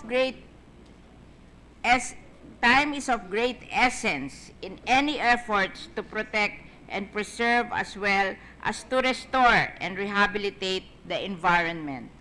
And the passage of this measure is of paramount importance. As we speak today, habitat loss, destruction, deterioration are occurring in many of the protected areas and in varying degrees. Every day that passes counts. The consequence is serious as biodiversity is a central aspect of our existence. Our population, particularly rural and indigenous people, depend on natural resources for food and income. As the ASEAN Center for the Biodiversity pointed out, the ongoing deterioration of natural resources and the decline of ecosystems, as well as the extinction of numerous animal and plant species, constitute an ongoing threat for our sustainable development. The clock is fast ticking away. To that end, Mr. President, esteemed colleagues, I earnestly seek the swift passage of Committee Report Number 61, which is the expanded NIPAS Act of 2017. Marami pong salamat. Senator Binay is recognized. Mr. President, I rise on behalf of the Filipino people to voice out my full support and push for the enactment of Senate Bill 1444, or the Expanded National Integrated Protected Area System, NIPAS Bill. SB 1444 proposes the establishment of institutional mechanisms that will ensure the proper mobilization of the necessary scientific and technical resources to protect and conserve the ecosystems and biodiversity contained in the protected areas. Mr. President, one of the areas to be protected as a national park under the expansion of the NIPAS Act of 1992 is the Northwest Panay Peninsula Natural Park, located in the municipalities of Pandan and Libertad in Antique and the towns of Malay, Buruanga, and Nabas in Aklan. This representation filed SB 1214, urging for its protection, conservation, management, and rehabilitation. This natural park is the home of various endemic species, some of which are endangered, like the Panay monitor lizard or the mabitang, the Visayan warty pig, the Visayan spotted deer, and the Visayan hornbill or the dulungan. Aside from the flora and fauna, the Northwest Panay Peninsula Natural Park also hosts some of the cleanest bodies of water and unspoiled beaches. Pandan's Bugang River is a Hall of Fame awardee in the government's Cleanest Inland Body of Water contest, aside from a 2006 awardee of the Green Environment Apple Awards from the United Kingdom-based The Green Organization. There are beaches lining the coast of Pandan up to Buruanga that boast of fine, sugary sand that would rival Boracay, minus the crowds. Mr. President, it is only prudent that we set aside landscapes and seascapes that harbor unique and distinct features for protection and conservation so that future generations can enjoy as part of their patrimony and heritage. While we recognize that human development also entails the use of our natural resources, there is also a need to balance and sustainably use these finite resources. Aside from this, there is only one Earth, and we Filipinos must take the necessary actions to take care of our home planet from the irresponsible use of our natural resources and the effects of the changing climate. These protected areas, especially our forests and seas, act as carbon sinks, which traps the greenhouse gas carbon dioxide. Mr. President, in our rush to join the list of developed nations, we, especially here in the cities and other highly urbanized areas, have become part of the daily hustle and bustle of rapid development to the detriment of our health and relationships. Ginoong Pangulo, marami na rin pong mga sayantipiko ang nagsasabi base sa kanilang mga pag-aaral, malaki na ang naitutulong ng kalikasan, lalo na ang mga luntiang lugar sa ating kalusugan, mental man o pisikal. A Chiba University study found out that walking in a forest decreased the level of the stress hormone cortisol by 16%, blood pressure and heart rate dropped by 2 and 4% respectively. Korea has healing forests and is studying the effects of forest products to reduce stress hormones and asthma symptoms. Finland is researching on the outcomes of natural areas on depression, alcoholism, and suicide. These studies point out that we become more relaxed and feel good when surrounded by nature. Maaari, ganito rin ang nararamdaman ng ating mga kababayan sa kanayunan kung kaya't marami sa kanila ang malusog pa sa kabila ng kanilang mga edad. By maintaining our natural areas and hopefully expanding them to include more sites in the future, we not only promote the critical importance of protecting and maintaining the natural, biological, and physical diversities of the environment, we also keep a vital resource necessary for our sanity and well-being. Mr. President, it is in this vein that I rise and co-sponsor this important legislation.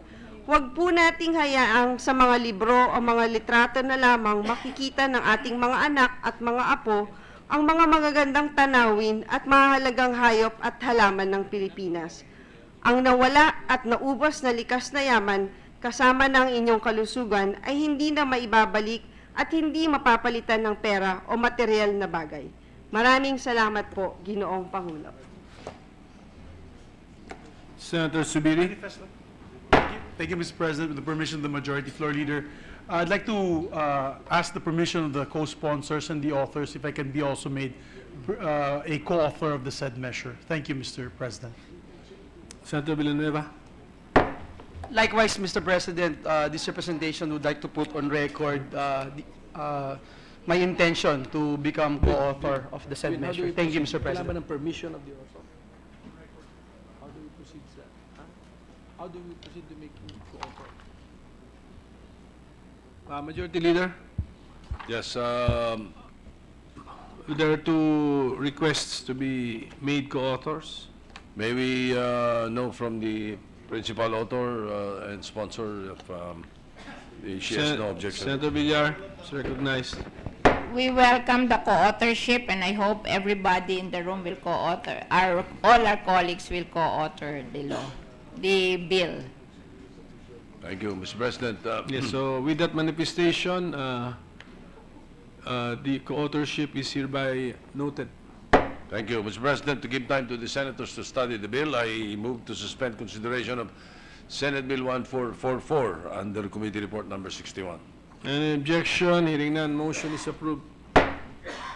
Mr. President, I move to resume consideration of Senate Bill 1311 under Committee Report Number 33. Any objection? Hearing none, approved. Mr. President, this is the measure on the ease of doing business. The parliamentary status of the measure is that we are still in the period of interpellations. So I move to recognize the sponsor, Senator Mig Subiri, and to interpellate the minority leader, Senator Franklin Drilon. Sponsor, Senator Subiri is recognized, as well as Senator Drilon. President, with the due indulgence of the Majority Leader and the principal sponsor, I am not ready this afternoon to interpolate. May I, and that's one. Number two, may I request that there are two others from the majority bloc who indicated that they interpolate. May I request that they be the one that they be given priority in the period of interpolation? Si Ping Lacson at saka si Ralph Recto. In that case, Mr. President, I move to recognize Senator Pampilo Lacson. Senator Lacson is recognized. Thank you, Mr. President. Will the distinguished sponsor respond to some clarificatory questions? Yes, Your Honor, I'd be honored to be interpolated by one of our senior members. of the Yeah, Senate. first of all, I'd like to congratulate and commend the distinguished sponsor for this measure. However, I'd like to express some concerns in relation to a bill or a law that was enacted way back in 2006-2007, known as the Anti-Red Tape Act of 2007. And as a background, the Anti-Red Tape Act of 2007, or ARTA, is a law which applies to all government offices and agencies, including local government units and government-owned or controlled corporations that provide frontline services. It is actually intended to improve efficiency in the delivery of government service through the adoption of a simplified procedure that will reduce red tape, prevent drafting corruption, and expedite transactions in government.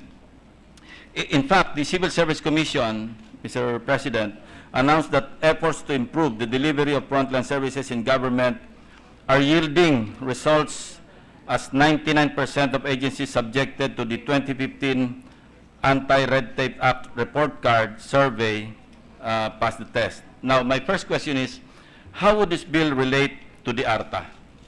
Mr. President, thank you for the question of the good offer of the anti-red tape law. The Anti-Red Tape Act has been in place and passed, as mentioned by the sponsor or the good gentleman from Cavite, since 2007. This ease of doing business would enhance the Anti-Red Tape law, Mr. President. It would enhance because the Anti-Red Tape Act covers all government transactions. So if you're applying for passport or you're applying for a driver's license, for example, the Anti-Red Tape Act covers all these transactions. On the Ease of Doing Business Act, we limited the business-related transactions of, let's say, for example, such as the application and renewal of business permits and other licenses, clearances required prior to the operation of a business. So it enhances, Your Honor, the Anti-Red Tape Act of the good gentleman. Yeah, the second question would be, how is this bill different from the ARTA? While ARTA addresses the simplification of administrative processes in the bureaucracy, there's really no agency which deals with the simplification of regulations. So, ang nangyayari po kasi, although ARTA's been in place since 2007, it's been my experience, Your Honor, when I left the Senate in 2011 to start up my businesses, that really there is a lack of implementation when it comes to business requirements, red tape in applying for businesses. As a matter of fact, I've had an experience where in one agency, Your Honor, it took me 1 year and 2 months to be able to get the permit, and I could put it on record. It was under the Office of the National Commission of Indigenous Peoples, where I had to get a simple clearance from the agency that the property was not part of an ancestral domain. And they should be under the ARTA law, but again, it was very vague and it's not being implemented properly, Your Honor. Since you mentioned that the purpose of the Ease of Doing Business Bill is to enhance the provisions of ARTA, would it not be sufficient if we just update or enhance the provisions of ARTA instead of enacting yes, a new law? This law, Your Honor, the Ease of Doing Business Act, is actually a law patterned after several countries that are doing very well now in the World Bank rankings of ease of doing business. Best practices where they actually focused on the business-related transactions. And as a matter of fact, this afternoon, Your Honor, I had a chance to meet with the Ease of Doing Business team from the New Zealand government, and they were here together with the ambassador, and we had a long discussion on how their passage of this particular regulation in New Zealand has made them #1 in ease of doing business transactions in the world.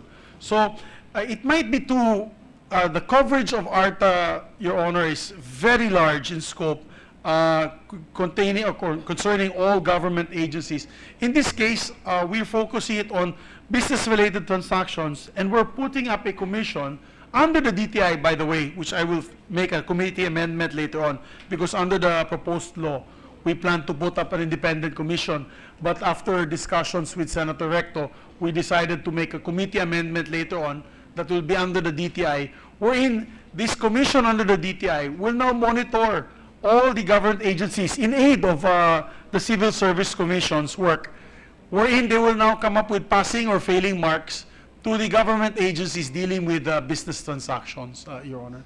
Since you mentioned that the ease of doing business bill will only cover micro, small, and medium enterprises, hindi po ba covered na ng ARTA rin yun?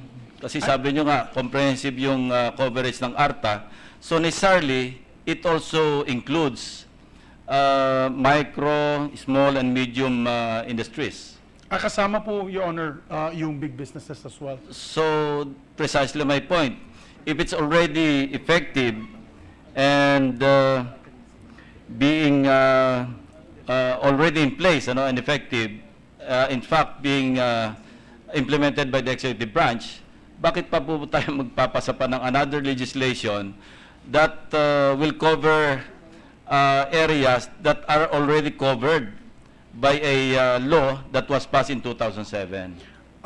Your Honor, one of the key provisions of this law is the automatic approval of the applications, which has been best practices also in other countries, wherein if it's to give our colleagues an understanding, under our law, under this bill, a simple transaction of an MSME of simple transaction will be given only 3 days. The government agency will be only given 3 days to process the application. If it's a more complex transaction, for example, the MSME is a slaughterhouse or gas station, for example, then it is 10 days for the complex transaction. And for all other business transactions, for national government agencies, because there are, for example, petrochemical plants, Your Honor, or let's say you're putting up a power plant, the maximum allowed number of days is 30 working days, Mr. President. And after which all the documentation has been given to the national agency, and they still do not move after the 30 working days, there's an automatic approval of their application, Your Honor. This is one of the, I'd say, additional features enhancing the ARTA, Your Honor. Under Section 8B of ARTA, the applications and the requests submitted shall be acted upon not longer than 5 days, 5 working days. Yes, Your Honor. In the case of simple transactions, and 10 days in the case of complex transactions. But on August 30, 2016, the DILG, DTI, DICT, they issued a revised standard in processing business permits and licenses in all cities and municipalities, wherein the new standard processing time for business registrations should not exceed 1 to 2 days. So Yes, mas Your Honor. mabilis pa kasi nga nag-improve yung efficiency ng delivery of services among local government units. So ibabalik na naman natin sa 3 days. And Actually, by the way, yes, sir. under ARTA, meron ding provision as to the number of signatories. In the case of the ease of doing business bill, wala pong provisions as to the number of signatories in the approval of applications. Yes, Your Honor. So Actually, medyo mas kumpleto pa yung ARTA kesa dito sa bill Yes. as being proposed. Well, probably in the period of amendments, Your Honor, we can ask the help of Senator Lacson to add that particular amendment on the number of signatories. But in actuality, Your Honor, I'm sorry to say to my distinguished colleague and to the Senate President, it's not happening. As a matter of fact, we've dropped, since the passage of the ARTA, we've actually dropped several notches down the ease of doing business and the World Competitive Index. Actually, I always say this, we should be giving medals to our businessmen for being so resilient in spite of the fact of non-action of government. Going back to my personal experience, Your Honor, as a businessman, it is very difficult. I'm open. I just started construction in a plant in Suwal. This is an example, Your Honor. An ice plant in Suwal. And in this ice plant in Suwal, Your Honor, we are stuck now the last 3 months in construction because apparently the HLURB sent notice to the plant site that they had no HLURB approval for land zoning, Your Honor. Land zoning. And this is my first time that I have experienced this because I put up an ice plant in Leganes, Iloilo, in Cagayan de Oro po, and in Kabangkalan, Negros Occidental. And the local government unit has already zoned their area as, these particular areas by the highway as industrial commercial. Ang nangyari, Your Honor, this is the first time we've experienced this, wherein the HLURB now is requiring the local government unit not only to submit their zoning, local zoning approved, yung sa council, not the law, but it's an ordinance, and they're asking us to approach the Sangguniang Panlalawigan.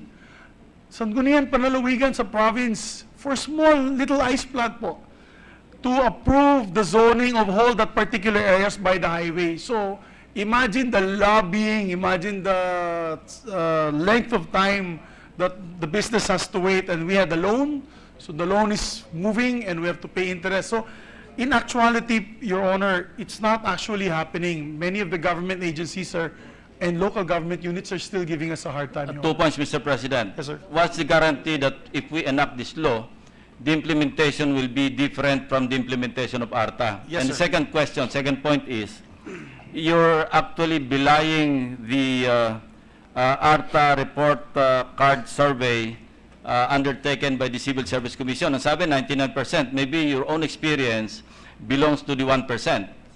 So if we go by the numbers, kung 99% yung nagpass ng test, according to the Civil Service Commission report card survey, I don't see anything wrong in the implementation because 99% is certainly a high number, Mr. President.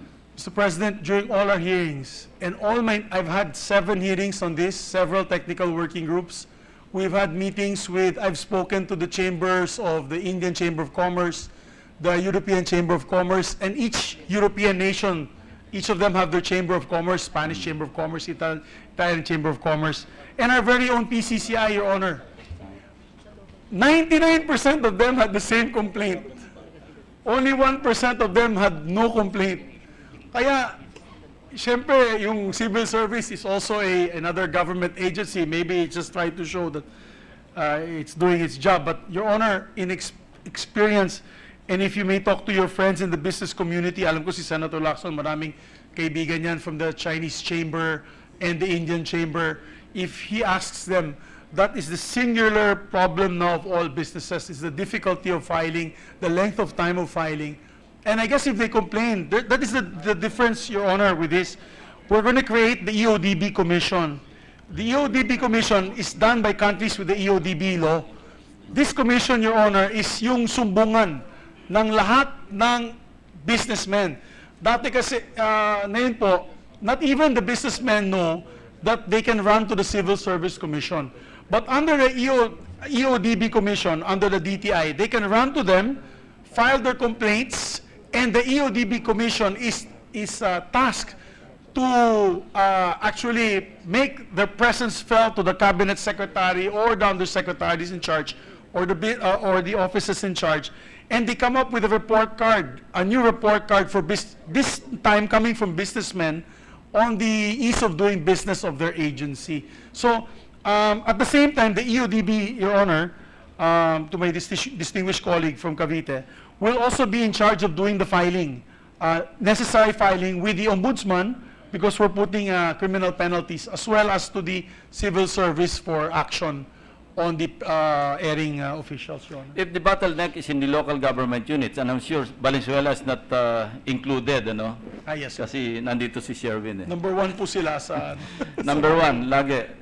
Anyway, kung ang bottleneck nandun, I would agree in the passage of this bill kung i-eliminate na natin yung participation ng local government units at magkaroon ng one-stop shop, say, in an agency under DTI, But this should only cover certain business ventures, like yung mga big-ticket items, And I asked this during the confirmation hearing of DTI Secretary Lopez. Tinanong ko siya, sabi ko, ano ba yung magandang threshold? Because we are contemplating on filing a bill that would put up or establish a one-stop shop only for big business applications. And he said that 100 million should be a correct, a viable figure. My point is, there's already in place a law called ARTA. Babalik ako doon sa una ko argument, di ba mas magandang i-enhance na lang natin, we amend ARTA and include all the provisions in the ease of doing business bill para ma-complement kung ano yung shortcomings do sa ARTA or do sa law, Anti-Red Tape Act. Kasi pareho rin in principle, pareho rin yung mga provisions. Most of the provisions, pareho, sabi ko nga, mas kulang pa nga yung sa ease of doing business kasi walang limitation sa number of signatories, which ARTA has, Yes.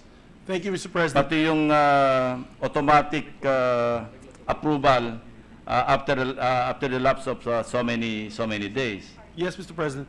Mr. President, the EODB kasi is envisioned to establish a regulatory management system, which is an international best practice. And it's more on, yung ARTA kasi is focused on red tape on the administrative processes, but not the red tape in regulations.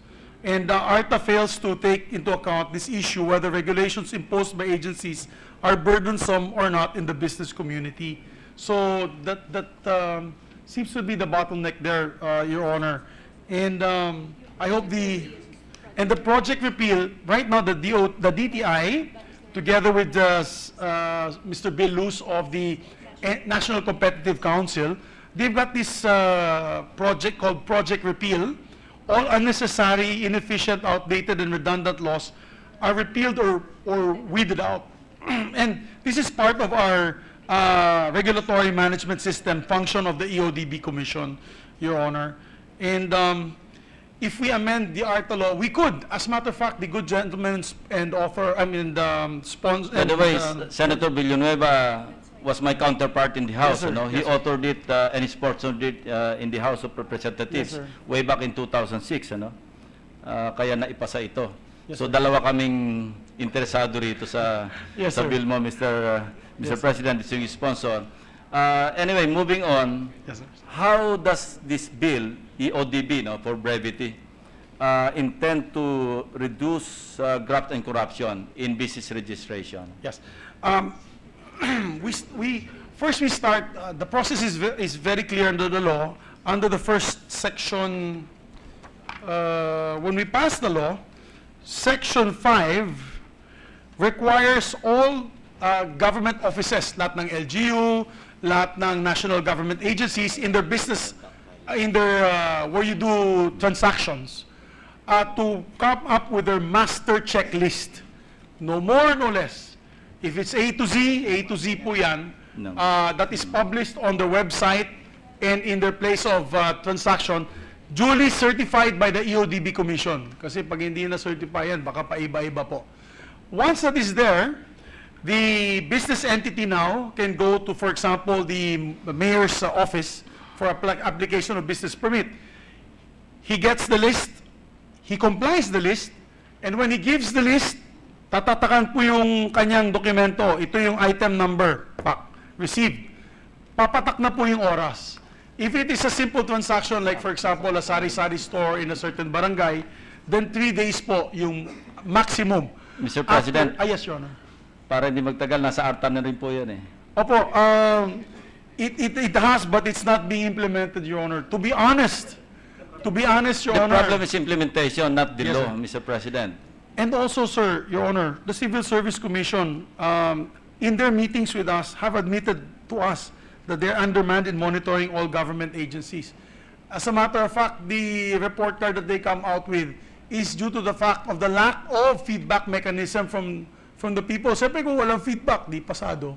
Pero sa totoo lang po, if you interview everybody there on the ground, is the opposite, Your Honor. Anyway, on the issue of addressing graft and corruption, would you consider including a zero-contact policy Yes, in the Your Honor. business registration? So at the proper Yes, Your time, maybe during the period of amendments, Yes, Your Honor.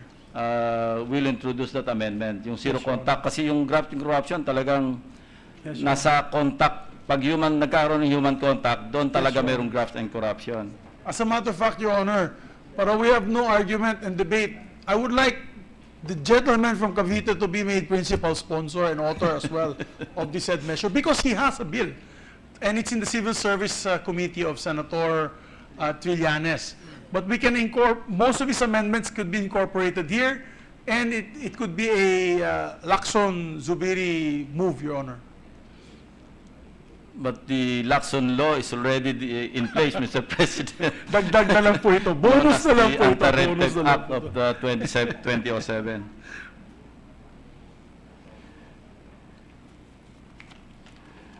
Is it also possible to include large firms Yes, Your Honor. in the EODB, Yes, Your Honor. under the EODB provision? Yes, Your So Honor. hindi lang micro, small, and Hindi po, medium. hindi po. Pwede natin expand Kasama yung- po sila po.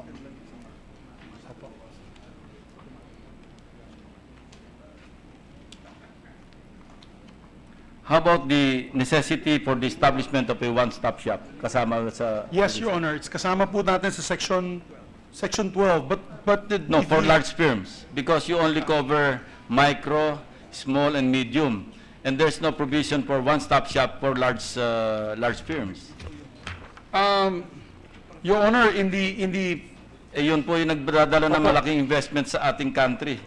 Hindi yung, of course, I'm not belittling the contribution of the micro, small, and medium, but we might as well include Yes, Your Honor. big investments. Sa batas naman po, we don't differentiate between MSMEs and large businesses. Ito po ay para sa lahat. But if you want, in the period of amendments, Your Honor, I would welcome amendments from the good gentleman on a specific one-stop shop for big businesses. Baka we can do it in such a way that the DTI can be the one-stop shop for them through the DTI, Your Honor. Okay. In the case of extension of processing time for the issuance of license, clearance, and/or permits under Section 8, no, what does the bill mean by the term extraordinary due diligence? What For example- particular cases would fall under such category, Mr. President? Halimbawa, Mr. President, yung manufacturing plants like petrochemical plants, let's say a coal-fired power plant, certain industries where ECCs are crucial, the environmental compliance certificate, as well as the design and engineering of the said plant, which could, because if lives are at stake, for example, kung petrochemical po, mahirap kasi baka So, sumabog. it is subject to interpretation and discretion of certain individuals. That is my yes. concern, Mr. President. If it is subject to the discretion and interpretation of certain officials, then it is a sure formula for corruption. To clarify, So we can who will clarify it for the determine division.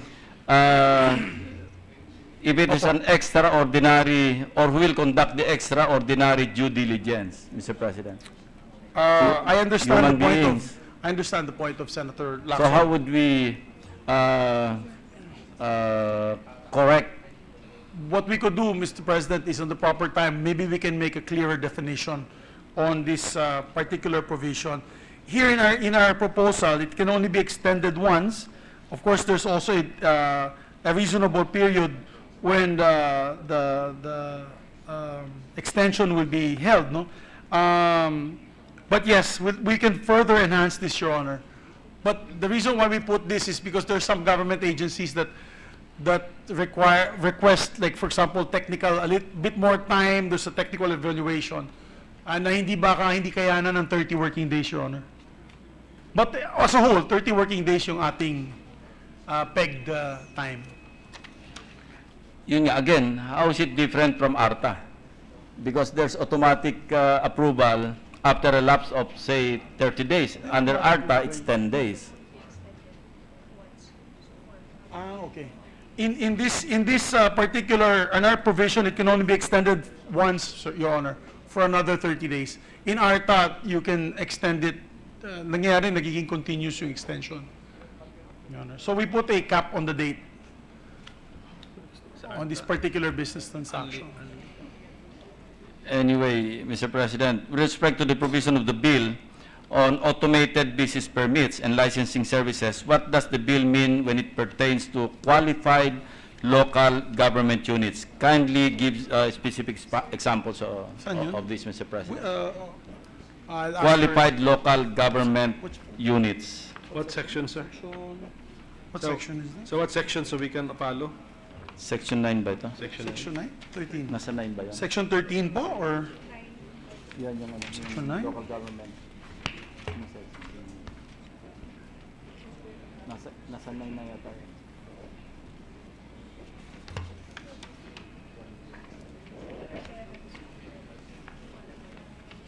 The computerized, automated. Section 11, Mr. President. Section 11. Thank you. Second paragraph of section 11, line 20. Qualified local government units. The DICT, the DTI, and the DILG came up with a survey. It's called E-Readiness Survey for Qualified Local Government Units. Not all local government units, Your Honor, apparently are not qualified. Maybe they're not interconnected with the internet, or sa amin sa Mindanao, Your Honor, marami pa tayong mga LGU siguro na hindi pa qualified. But Those are the same agencies yeah, but all LGUs, Your Honor, under ARTA, Mr. President. yes, Your Honor, all LGUs will be capacitated by that time, and I'm very happy that we actually passed the DICT, and that will hopefully push for the e-readiness of all our LGUs, Your Honor. Okay, how will this bill not undermine local autonomy, Mr. President? Actually, there were several proposals, Mr. President, to stipend more local autonomy, because the problem also is a lot of complaints coming from the businessmen were because of the barangay, the difference between the barangay ordinance and the LGU ordinance. Believe it or not, Your Honor, some barangays are more difficult to deal with than the actual city local government or municipal local government. So effectively, mag-encourage tayo sa local autonomy Hindi po. rito. Magagalit si Senate President kasi yung tatay niya yung father ng local government code. And because ang nakita kong kino-contemplate ng bill is to integrate, di ba? Yes. The local government units, the LGUs, with the national government. May integration to make effective or to make efficient the implementation of the law. Streamlining. May po. streamline. So, that will be an encroachment. So, paano natin i-address yung concern ng mga local, mga LGUs sa local autonomy nila? Opo. Kaya wala I po just kaming... need a clarification in that regard, Mr. President. Kaya po wala po kaming provision dito which amends the local government code. But during the hearings, that was one of the proposals. Because of the fact that the local autonomy is respected because of the law of the father of Senator Pimentel. But we'd like to add that the Ease of Doing Business Commission will now do the survey among all the local government units. So magkakaroon po, ang ginagawa kasi na yun, yung competitiveness report comes from the National Competitiveness Council. The one we use all the time when we're meeting with different individuals or we're presenting here actually comes from a result of the survey done by the National Competitive Council, which is actually an NGO, Your Honor. It's not really a government agency headed by Mr. Bill Luz, and he's doing a yeoman's job on that. Ang gusto po natin mangyari, yung Ease of Doing Business Commission now will do a survey from Aparito Holo with all its customers. We want to change also the mindset. The nice thing about the meeting I had today with the New Zealanders, sa New Zealand government pala, yung tao hindi po siya taxpayer, they're considered customers. So, iba yung approach. So, ang mangyayari now, the Ease of Doing Business Commission will come up now with a gold standard, silver standard. They'll come up with the standards. For example, Valenzuela will be the top of the heap. They are the standard. Valenzuela, together with San Juan, yung mga magagaling. And yung mga mahina, mabibigyan ng red mark yan. And so on and so forth goes to the barangay. Why are we doing this, Your Honor? Because it's not good also for the local government unit, Your Honor, to know that they're red, na red flag sila. Kasi wala na malalagyan ng negosyo po sa kanila. They'll just go to the next town. So instead of streamlining, we're adding another level of bureaucracy, which is the commission, to be created under the bill. Under best practices, Your Honor, there's about several countries utilizing the Ease of Doing Business Act, and they came up with a regulatory framework and a body to monitor. So what would be It's the been structure ready. of the contemplated commission, Mr. President? It's to regulate the regulators, Your Honor, and No, the structure. the structure, yeah. It's here, sir, Your Honor. Under Section 18, this is to be amended, Your Honor, because ano po kami, we've agreed already with Senator Ralph not to create a new standalone agency. So this will be integrated with the Department of Trade and Industry. The Department of Trade and Industry has an office. It's called the Competitiveness Bureau. We're going to enhance the Competitiveness Bureau. And the nice thing about this now, once we legislate and we now make it a policy of government, this will now be in all the DTI offices all over the country on the provincial level. So meron na po tayong access sa kanila. Ano yung magiging working relationship with other agencies tasked to issue licenses and clearances? Well, sila po yung go-to body ng businessmen kung walang action po yung So it's another level of bureaucracy.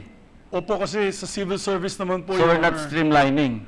We're adding up another level of bureaucracy, Mr. A President. small level, I think a necessary level of bureaucracy. It's already under the DTI, i-enhance lang po natin para mabantayan. Is there really a compelling reason for the creation of such commission, Mr. President? Your Honor, in my speech I showed you in the ASEAN, we are 6th in terms of competitiveness. In-overtake na po tayo ng Vietnam, and we're closely going to be overtaken by Cambodia if we don't get our acts together. We've been slowly dropping the last 10 years. We have not increased. ASEAN lang po to, hindi ko na po papag-usapan yung ibang bansa. Baka malaos na tayo ng Laos very, very soon. Actually, in certain transactions, we are beaten by Laos already.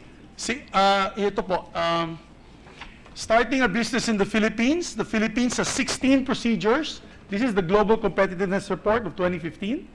Whereas Singapore has 3 procedures, Malaysia only has 3 procedures, Thailand has 6 procedures, and Laos has 6 procedures. Kaya nakukulelat na po tayo sa ASEAN. And I'm really worried, we're all worried, Your Honor. As my experience in the last 5 years as a civilian, I've seen it in front of my eyes. Ako na po yun, nag-apply ng business. Hindi lang isang Juan de la Cruz, ako na po yun. Pati ako nahirapan. Yung business permits ng Cagayan de Oro, kung hindi ko nakita si Mayor Oca Moreno sa airport para humingi ng tulong, hindi ko natatayo po yung aking na planta because everything was pending because of the Bureau of Fire, the fire inspection permit, ang tagal-tagal. Hindi mo bibilin yung kanilang fire extinguisher, hindi nila bibigay yung permit sa'yo. Would this make any difference, Mr. President? Yes, Your Honor, because... Hindi na magbebenta ng fire extinguisher yung Bureau of Fire? Yes, Your Naipasa Honor. natin ito? I put a special provision for them in this law. Section 13. Is the Streamlined procedures for securing a fire safety clearance. Under letter E of Section 13. How would it prevent the sale of fire extinguishers by firemen, Mr. President? Ito na po, nailagay na po namin. The BFP or any of its officials or employees shall not sell Offer to sell It's or already- recommend specific brands. It's already of so fire provided under the Anti-Graft and Corrupt Practices Act, Mr. President. Hindi naman ginagawa, Your Honor. Eh, anong guarantee na gagawin if we pass this bill? At least meron ng explicit po yan. Pwede ipakita po yan sa tao under the new ease of doing business. Penalty? Yes, may penalty, Your Honor. As a matter of fact, this is the most, whenever I give my speech to the different business groups, itong pinakapalakpak na palakpakan yung mga tao Of course, dito sa because that's a provision. common, that's commonplace, ano? Yes, Among Your those applying for business permits. Pag kumuha ka ng fire from the Bureau of Fire, talagang... Tsaka alarm. Yes, Mr. President. Is the distinguished sponsor familiar with NERBAC, the National Economic Research and Business Assistance Center? Under Yeah. RA 7470. I believe according This to was the... passed in 1992. According to the DTI, Your Honor, it was merged and, what is the call?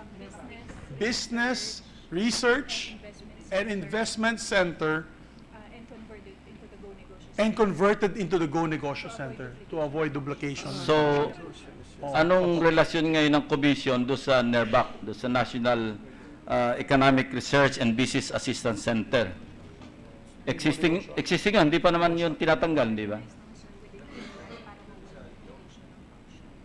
Reorganize daw ng DTI ang office, but to assist now the Go Negosyo Centers of the newly Yeah, created but negosyo. how would it now, I mean, the working relationship, Yes, sir. if we create this commission, Yes, sir. what is now the relation of this commission with the NERBAC? Paano sila mag-aaway yan? Hindi po siguro sila mag-aaway kasi yung negosyo Because they have centers the same are functions, one-stop shop po sila sa barangay level for MSMEs. So, dito sila nakatutok ngayon, but actually sa negosyo centers, Your Honor, I've been to a few negosyo centers, they sort of like hold your hand in the process of applying for business applications. But sa totoo lang po, they're also helpless in actual problems with dealing with the LGU in terms of permit applications.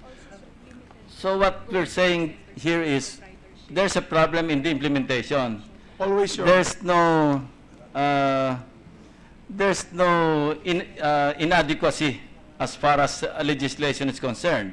No, because there's the ARTA, there's RA 7470 creating the National Economic Research and Business Assistance Center.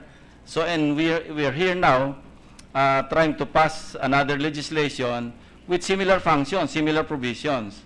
That's exactly my point, Mr. President. Baka pwedeng i-merge na lang natin lahat. Enhance natin yung ARTA instead of passing another piece of legislation.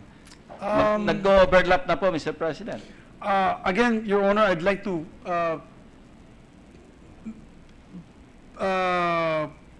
make my feelings known that this is really a best practice that has been done by many countries, including countries in the ASEAN, which has helped them move forward.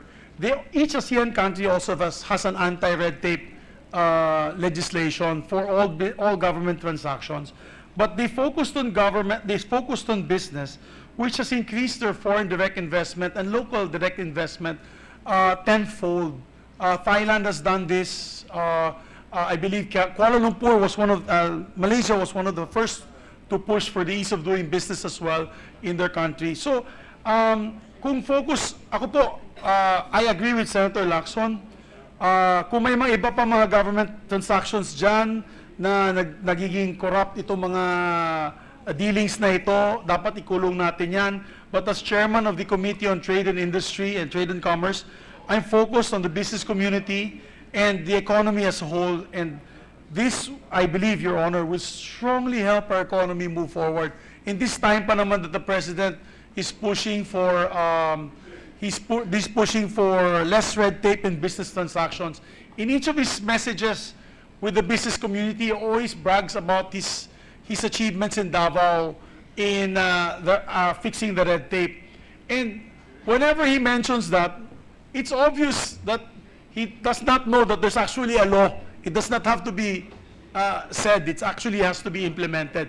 But he's proud as a local government official that he's done better than others because he really prioritizes the ease of doing business in this city. What we want to do, Your Honor, is to institutionalize it. We want to make it for all, whether it is for Cavite, for Bukidnon, for Cagayan de Oro, for Valenzuela, utilizing Valenzuela's best practices. Yan ang gagawin po natin. And by enhancing ARTA with this law, I think we'll take one step forward in terms of getting... I love that statement, Mr. President, enhancing ARTA. Yes, So Your why Honor. don't we just enhance ARTA Yes, Your Honor. instead We of can do that. passing another legislation? Yeah, I know. Again, Your Honor, no, I feel that strongly that we should also enhance ARTA by coming up with this legislation, which is focused on the business community, MSMEs, and big and large businesses. My point, Mr. President, is mas comprehensive pa yung coverage ng ARTA eh. The proposed legislation will only cover basically micro, small, and medium, di ba? Lahat po. Hindi, Your Honor. There is no distinction in the law for only MSMEs. My number one concern is duplication, di ba? Parang nag-overlap na eh. And then, would it not be more practical to just strengthen NERBAC? Tapos, i-align na lang natin yung functions ng proposed commission doon sa ginagawa ng NERBAC. Actually, Because there's already a law that created NERBAC. Actually, Your Honor, yung NERBAC is, according to the DTI, are already converted. It's non-existent, or it's now converted into the Go Negosyo Centers to avoid duplication of functions. Hindi na po gumagana yung NERBAC as what is original mandate was. It's So now kung with hindi the Go- gumagana, paganahin na lang natin, Mr. President, instead of creating another commission. But you know, in many cases, Your Honor, we've been legislators for a very long time. We've actually passed supplemental legislation enhancing a previous one. I mean, in environmental legislation, we've enhanced, for example, the Clean Air Act was superseded by the Biofuels Act and the Renewable Energy Act.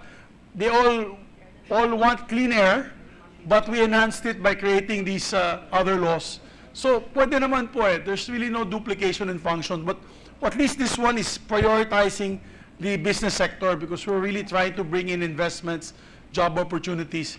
And with the surveys that have been conducted by the World Bank and the Global Competitiveness Index, talagang kulelat po tayo pagdating sa business applications, Your Honor. So, I appeal to the good gentleman na baka we can do that parallel. We can enhance the ARTA law for all government transactions, and then maybe we can also pass this so that we may be able to address the concerns of the business sector with a fully functioning commission that they can run to whenever they have to address their grievance or their complaints or file cases against particular individuals, Your Honor. I agree, Mr. President. In that regard, may I just suspend my interpellation? Mag-uusap muna kami masinsinan ng distinguished sponsor so we can reconcile Yes, Your Honor. yung aming...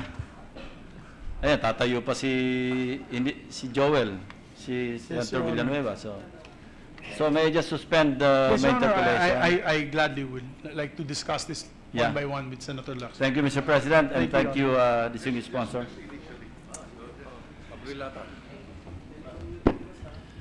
Oh, yeah. Thank you, Mr. President. May we now recognize the Minority Leader. He has reserved for another day, but there are one or two points that he would like to raise tonight. He wants to start his interpellation. Yes. Minority Leader is recognized. Will the gentleman, the good sponsor, gentleman from Bukidnon yield the floor to just a few initial clarificatory questions? Absolutely, Your Honor. It will be my pleasure and honor to answer questions. Mr. President, I think the resistance to this bill will be lessened if we just amend the ARTA and incorporate all the proposals that the ARTA, the Ease of Doing Business bill would have, and put it as an amendment to the ARTA. Because we see the common objective here is to address the problem of red tape. Just before the gentleman from Bukidnon stood up to sponsor, Senator Win Gatchalian also sponsored a bill which is designed to remove the red tape and expedite approval of energy projects. Again, this is an effort to remove the red tape. So I can understand where Senator Lacson is coming from. Marami na pong batas na tayo nagagawin natin, nahihilo na po yung ating mga taong bayan kung aling batas ang dapat sundin. So, a question that I raised to the good sponsor is, would he be amenable to the proposal of Senator Lacson that we amend the ARTA by incorporating the provisions found in the bill that was just sponsored? Your Honor, I've actually wanted to do that, to be very honest, an expanded Anti-Red Tape Act. So it would actually be expanded Anti-Red Tape Act. But I was constrained because I'm not the sponsor of the other bills amending ARTA, where, for example, Senator Lacson's bill, it was placed into the Civil Service Committee of Senator Trillanes. If the good sponsor, Senator Trillanes, would agree to allow me to be the sponsor of all those bills, okay na po tayo. Wala na po tayong pagdidebatihan. Okay na po tayo we can reconcile all that and come up with the, as what you did, sir, in the government code, amendments to government code. You made a, what did we do? We codify... We came up with a brand new committee report. Modify the committee. Bill by substitution. By substitution. Amendment by substitution. So, what I can do, Your Honor, I can talk to Senator Trillanes together with Senator Lacson maybe on Monday, and if he will agree to cede the sponsorship of those and allow me to sponsor it on the floor, all the bills, including Senator Lacson, wala na po kaming problema, Your Honor. Wala na po kaming problema. That would, we can incorporate all the amendments as well, and we can call it the expanded Anti-Red Tape Act. I just wanted to raise that so we did not lose track of the issue while it is fresh in our minds. And maybe with that manifestation, maybe the good sponsor, with the agreement of the majority leader, can first suspend the interpellation until you come up with an agreement. Okay, Your Honor, I have no problems with that. Of course, we can call it expanded Anti-Red Tape Act and ease of doing business. Parang so that we can convert natin yung dalawang title. we can postpone our questions until we see what is intended to be a new version once the period for amendments is Yes, Your Honor. is accomplished. We would like to see a revised bill without the bill being introduced first, so that we do not have to ask questions where our concerns are already addressed in this revised version. Yes, Your Honor, I accept, Your Honor. Thank you. Post-alta. I'd like to thank the gentlemen from Senator Drilon and Senator Lacson. With their help, I'm sure we can talk to Senator Trillanes. And if that's the case, Your Honor, that's what I've been wanting. That's actually the end game. The end game is that we come up with legislation that they're all happy with. I don't want to pass legislation that some of our colleagues are not happy with, because we just want to be able to help our country and our economy move forward. And I need all their inputs. Maraming salamat, Mr. President. Thank you. Thank you, Mr. President. Everything and anything is possible, especially in the period of amendment. So we will await the discussion off plenary by the gentlemen, and then we will continue on what to do thereafter. So in the meantime, I move to suspend consideration of Senate Bill 1311 under Committee Report number 33. Is there any objection? Hearing none, approved. Thank you, Mr. President. I move to resume consideration of Senate Bill 1363 under Committee Report number 44. Any objection? Hearing none, motion is approved. Mr. President, this is the measure on the Telecommuting Act of 2017. The parliamentary status of the measure is that we are now in the period of interpellation, so I move to recognize the sponsor, Chair of the Committee on Labor, Employment, and Human Resources Development, Senator Joel Villanueva. Senator Villanueva is recognized. Thank you, Mr. President. Thank you, Mr. Majority Floor Leader. Your Committee on Labor is ready to answer any questions, if there are any questions, Mr. Speaker. Mr. President. Huh?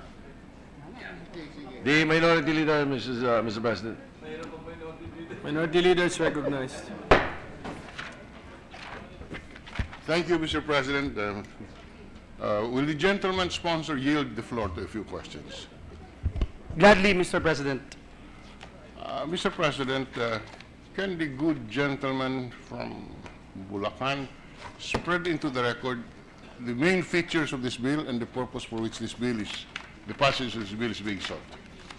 Thank you, Mr. President, distinguished colleague. Telecommuting, Mr. President, is defined as partial or total substitution of computers or telecommunication technologies or both for the commute to work by employees. This bill is sought to create additional working arrangement for our employees, and we are not forcing any company or employers to implement this particular measure. But we can see, Mr. President, distinguished colleagues, that employers can voluntarily offer this particular scheme, telecommuting program, to its employees, subject to terms and conditions that they mutually agree. Mr. President, telecommuting employees should be treated the same way as those employees working at the employer's premises.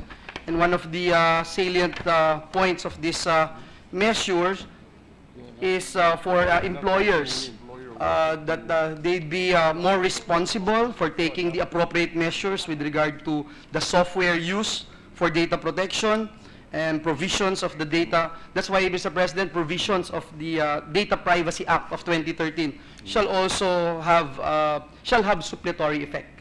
Thank you. Thank you, Mr. President. Mr. President, we note under Section 4, Paragraph 2, lines 20 to 24 of this Sorry, sir. matter. Section. Section 4. Section On page 4. 1 of the bill, Section 4, Okay. lines 20 to 24. It provides that the adoption of a telecommuting program shall be voluntary based on the agreement between the employer and its employees. This is reinforced just now by the statement of the good sponsor that the bill does not force Yes. any employer to adopt the telecommunicating program. So what are we legislating here, Mr. President, if there is no compulsion? That's a good point, Mr. President. And we'd just like to put on record that the proposed measure, Mr. President, will clarify the rights and benefits given to telecommuting employees.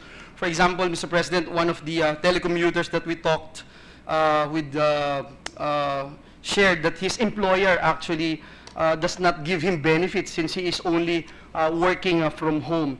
That's why, Mr. President, this bill will ensure that telecommuters will get the same benefits and will be treated equally with other employees who are rendering work in the premises of the employer.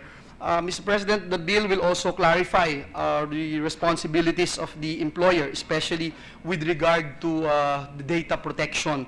Moreover, Mr. President, we believe that the institutionalization of a policy and legal framework for telecommuting will provide protection to telecommuting employees whose work shall not be subject to arbitrary policy changes which may happen if telecommuting is governed only by a department order or a program.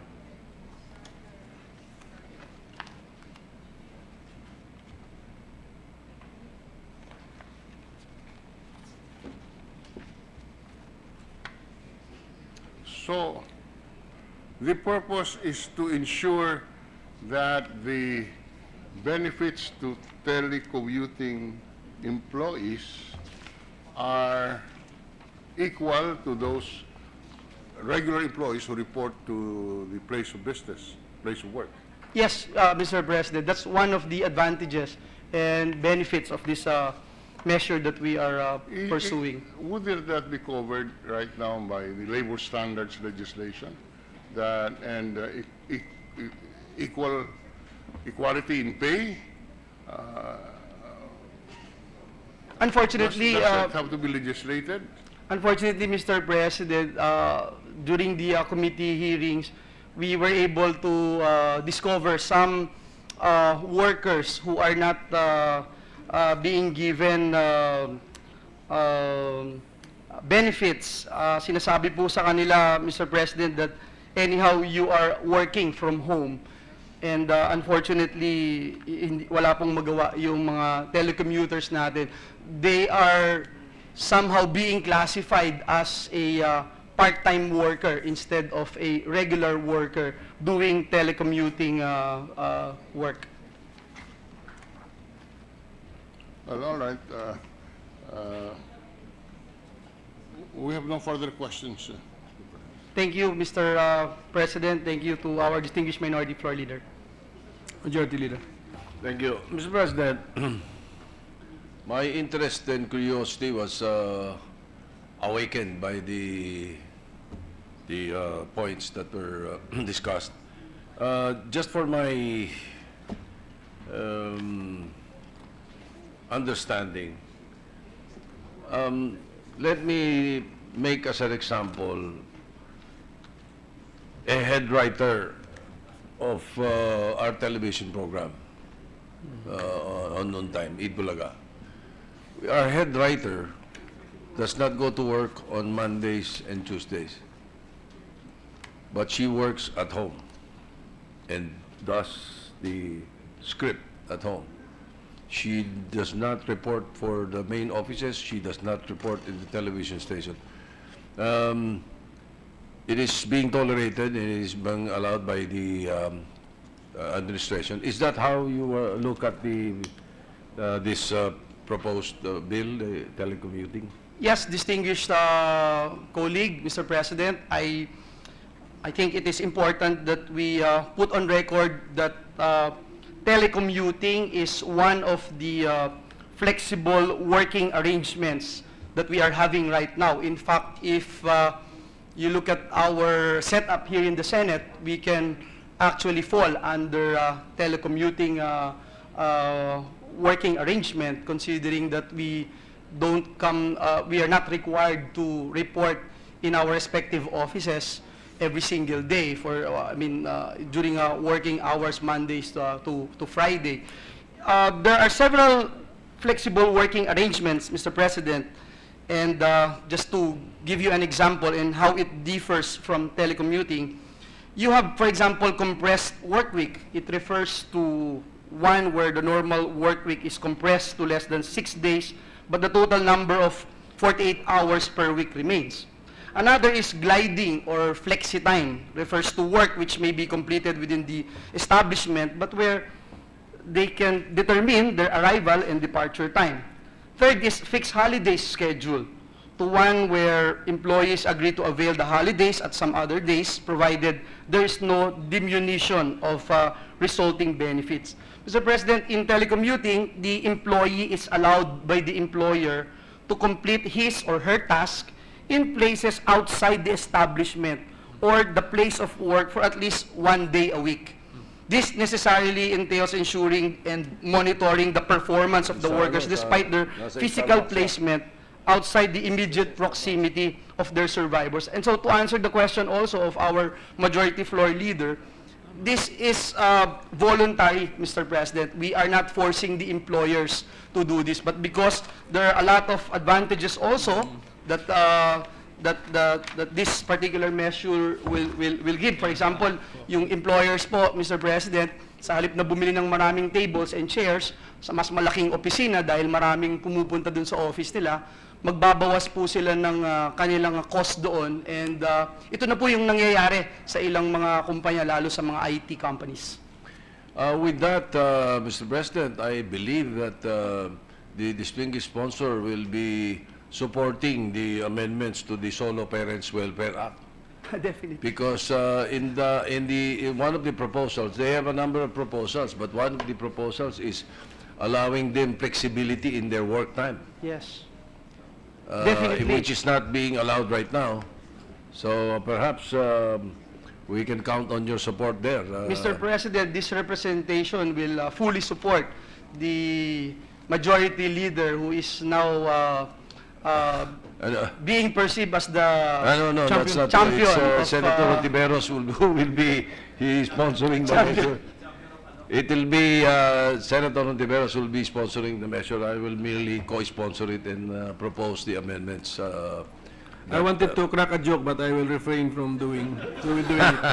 So am I, Mr. President. Well, I really am surprised, Mr. President, that you will refrain because does that mean we no longer have freedom of expression or freedom of speech, Mr. President? We cannot crack a joke. No comment. Just a little interjection with the permission of the gentleman. So am I correct in my impression that the author and the sponsor has anticipated that in the future telecommuting arrangement would be in vogue or become very popular, and that this bill now recognizes the arrangement and protects those who will be working under this arrangement from surprises that all of a sudden their benefits or their other the terms of employment are different from the regular ones. So that's why it's the fair treatment, and this anticipates that in the future this might be a favored working arrangement. Does my impression make sense? Yes, Mr. President, you are correct. In fact, telecommuting as a voluntary work mode is observed in so many countries like Asia Pacific, Americas, Europe, and parts of Middle East.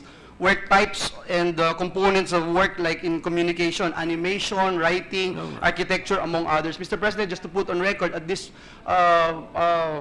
time, there are about 261 companies in the Philippines who are implementing telecommuting work.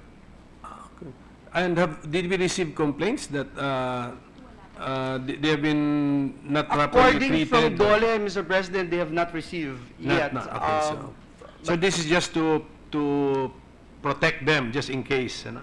Yes, Okay, it's good. Mr. President, thank you. All right, thank you, Mr. President. I believe there are no other members who wish to interpolate, so I move to close the period of interpolation on Senate Bill 1363.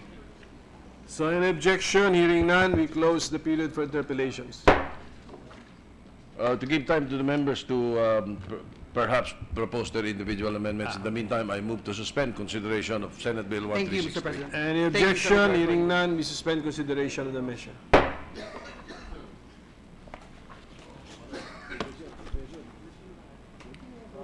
Can we have a minute suspension, Majority Leader? We have had 1 minute suspension, Mr. Session President. suspended.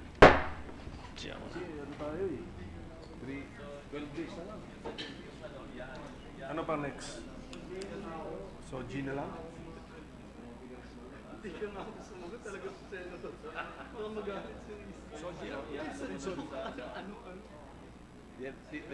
Usap pa yung dalawa.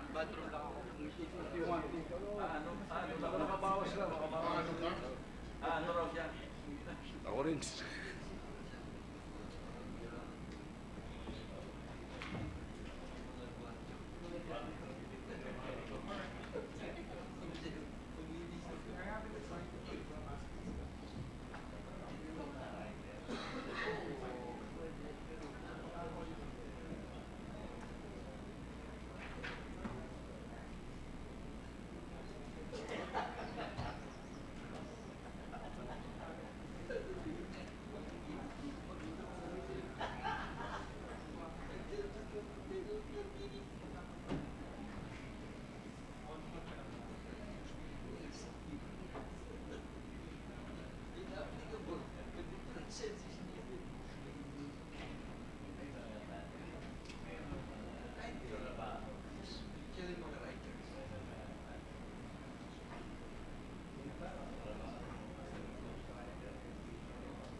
ask Kanye about that. Yung kanyang, yung sa, ano ba yan? Yung kanyang, yung sa ARTA amendments.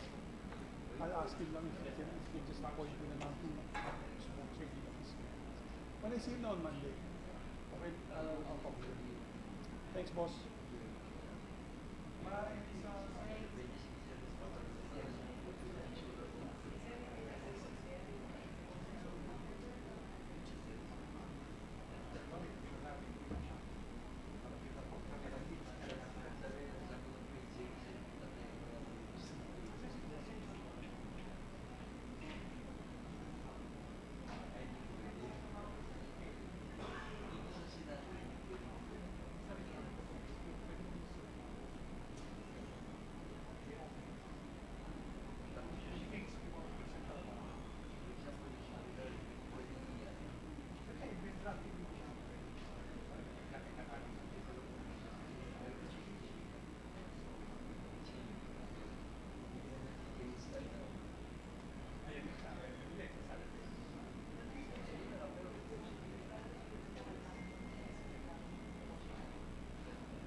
Ready to resume, Mr. President.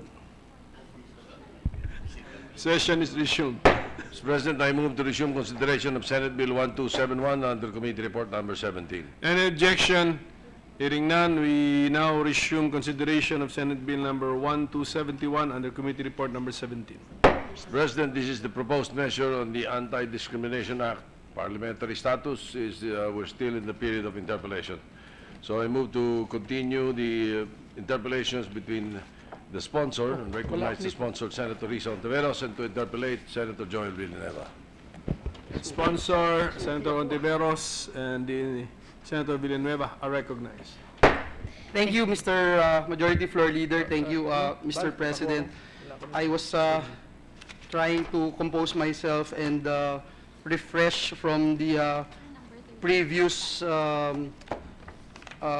interpellation, Mr. President, but I think the distinguished sponsor would agree that we were talking about the last time we were discussing this particular measure. We were talking about the academic freedom and the discrimination in educational institutions. If my memory And as well serves, as, if I may add, religious freedom. yes. I think that was the, Yes, and those if were the my- concepts, yeah. Memory serves correct, Mr. President, I asked the distinguished sponsor about a situation wherein a religious institution would be imposing their religious beliefs, or not even imposing, but not promoting, for example, the relationship of the same-sex marriage. Will they fall under the discrimination provision in this particular measure? Thank you, Mr. President. If I recall, the good gentleman from Bulacan and I, in the previous interpellation, clarified, and I hope that he has accepted it by now, that the bill does not contemplate anything related to same-sex marriage. Yeah. And if I recall correctly, the specific topics we were discussing within academic freedom and religious freedom were specifically classifying a student based on his or her biological sexual assignment, promotion of values regarding same-sex relationship as a sin, refusing or revoking the accreditation of LGBT organizations. So, if I recall, Mr. President, those were the questions that were propounded in this particular educational setting, and particularly religious educational setting, which I tried to address. The question about now about promoting, or rather prohibiting the promotion of same-sex marriage. Relationship. Sorry? Okay. This Thank time. you, Yeah. Mr. President.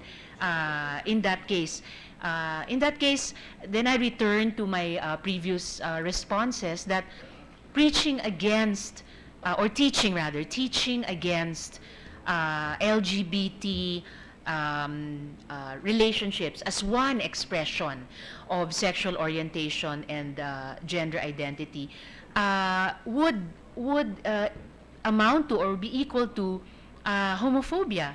And if those LGBT students in the schools would be punished for being who they are, or for being in relationship with those whom they are attracted to or those whom they love, punished by way of disciplinary action, expulsion from the school, or such punishments, then it would be tantamount to discrimination, Mr. President. Perhaps, Mr. President, if we can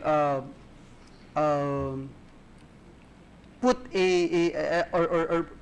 or mention an example. If you are in a Catholic university and the religion teacher would continue to teach his or her students not to engage in same-sex marriage, would this constitute a discrimination on the part of the religion teacher, Mr. President? Again, Mr. President, just to reiterate, for purposes of clarity and consistency about the bill, that it does not contemplate same-sex marriage or legalizing same-sex marriage. Now, if we talk about classroom discussions, even in religion class, in an education or a religious educational institution, because those are the ones which include religion or theology classes in their curriculum, to teach against the being or the relating as one soji. And in the case of LGBT students, then an LGBT sexual orientation and gender identity would, yes, Mr. President, in an educational setting as well, where a humanistic education is contemplated, would constitute discrimination. Again, Mr. President, distinguished colleague, we're talking about a religious institution here where I believe even our Constitution honors religious freedom. I'm not even talking about academic freedom. And to some extent, Mr. President, this representation would like to agree with the noble intention of our distinguished sponsor, because I myself, Mr. President, this representation actually underwent the same treatment when I was in the oldest Catholic university of the world.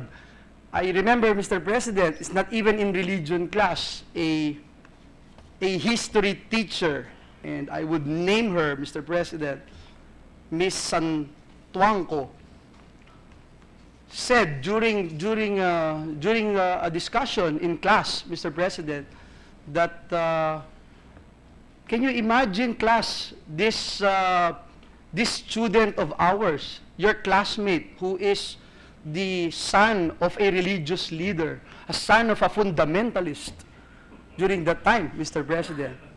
But I thought, Mr. President, that's clear discrimination on my part.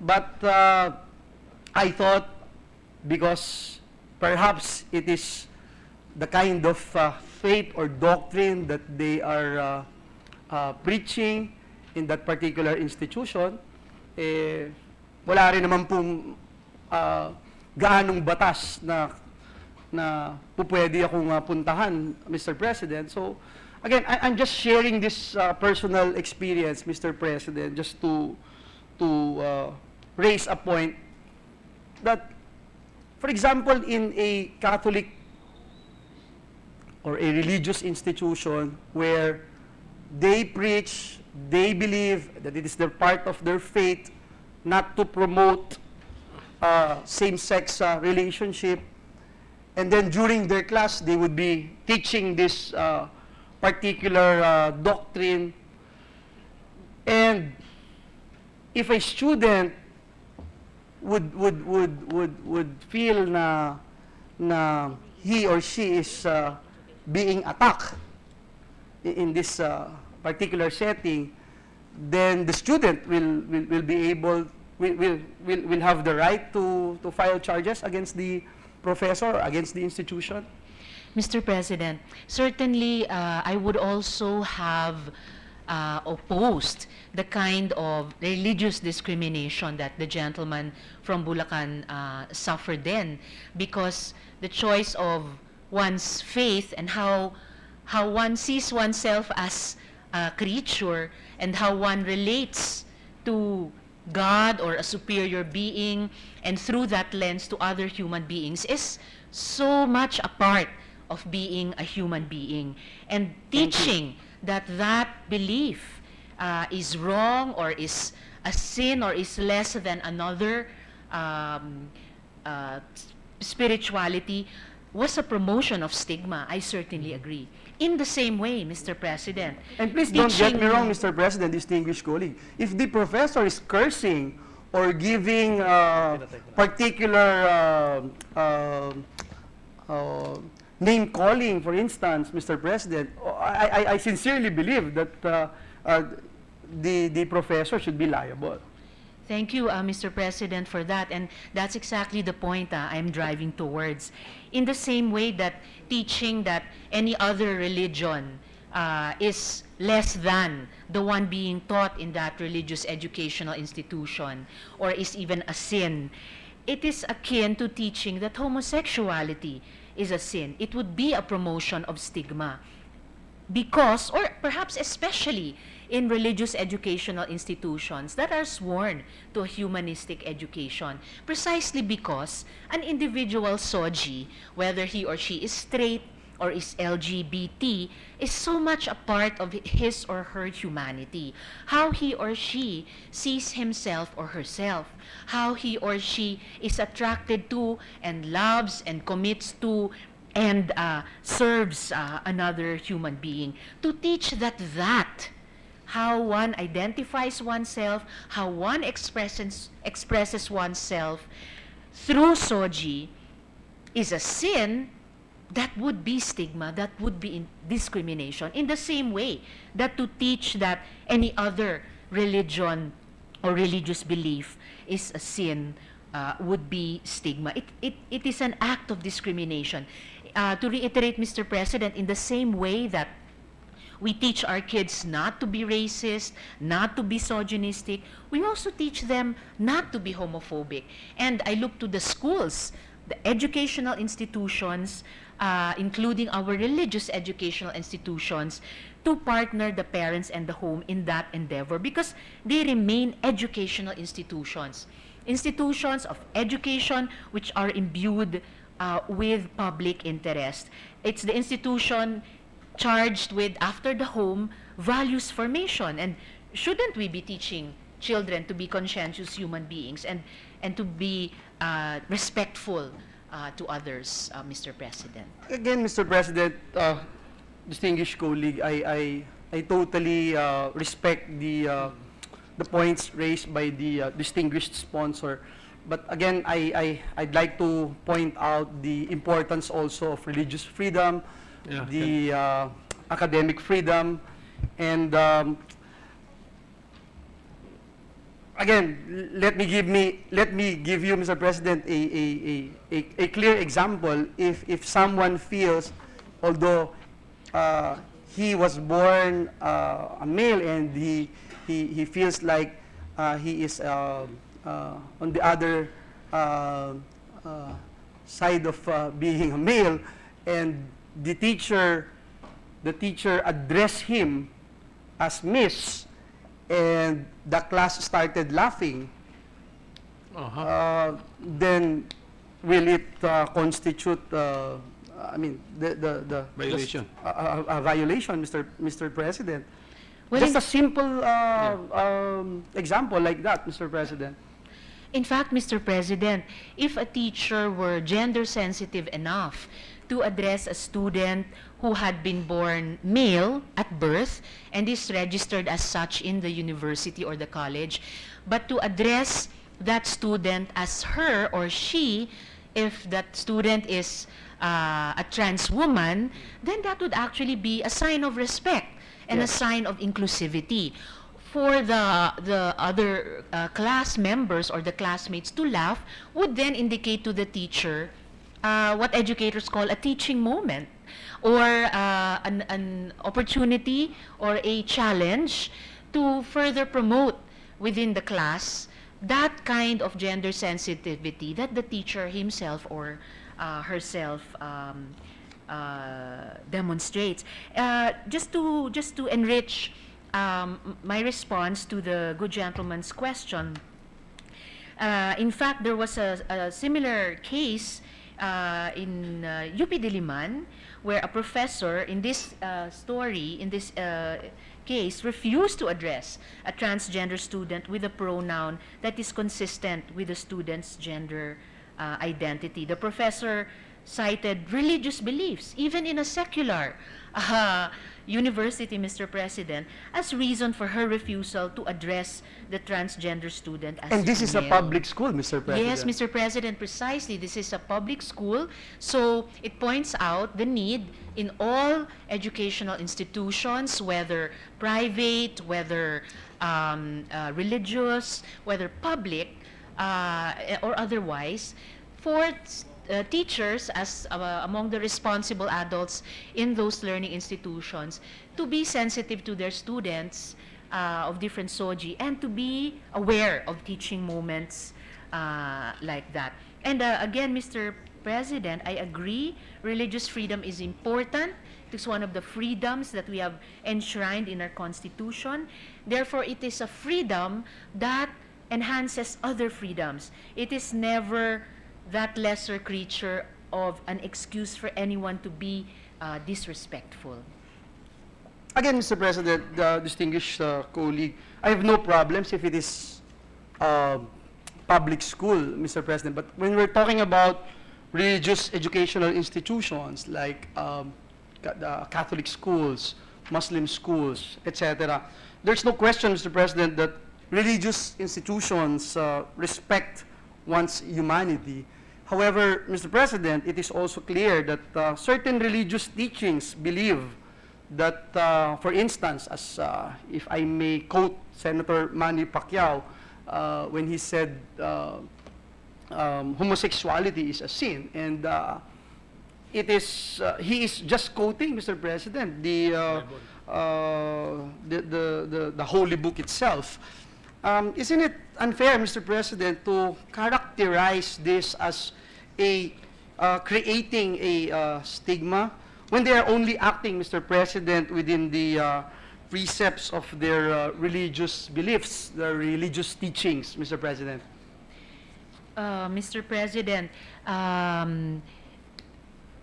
there is no unfairness contemplated, or that would be the effect of this bill. It equally upholds academic freedom, religious freedom, together with the rights of every individual, whatever his or her soji, to access the full range of human rights, including the right to education. To reiterate, Mr. President, academic freedom, as defined by Justice Frankfurter, it is an atmosphere in which there prevail the essential freedoms of university to determine for itself on academic grounds who may teach, what may be taught, and who may be admitted to study, not on soji or any other grounds than academic grounds, Mr. President. And on religious freedom, once more, Mr. President, this bill does not infringe on anyone's right to exercise religious freedom. It doesn't force anyone to change his or her belief or an institution's belief on homosexuality. It is just saying that one individual or one institution cannot deny anyone else, any other student for that matter, their human rights. And since the good gentleman from Bulacan mentioned it, well, if the good gentleman from General Santos were here, but I'm glad that we also had a very exhaustive and rich interpellation. I wouldn't mind continuing discussions on Deuteronomy, Leviticus, Mr. President. etc. But of course, we know, and the good gentleman from Bulacan knows even better than me, that we live and we believe according to our faith, but here in this chamber, we legislate according to the Constitution, Mr. President. Thank you very much, Mr. President. And I'd like to put on record that even before this debate continued, I guaranteed the distinguished sponsor of the measure that this representation will not talk or discuss anything that involves this representation's fate, or talk about the 66 books of the Holy Bible and all that, Mr. President, because I sincerely believe that all of us should respect each other's faith. And what we're doing here is not just for the Christian community or the Catholics or the born-again Christians, but for every Filipino in this country, whatever their soji would be, Mr. President. Mr. President, I remember last time we were discussing this particular measure, the distinguished sponsor talked about exemptions for Catholic seminaries, Yes. convents,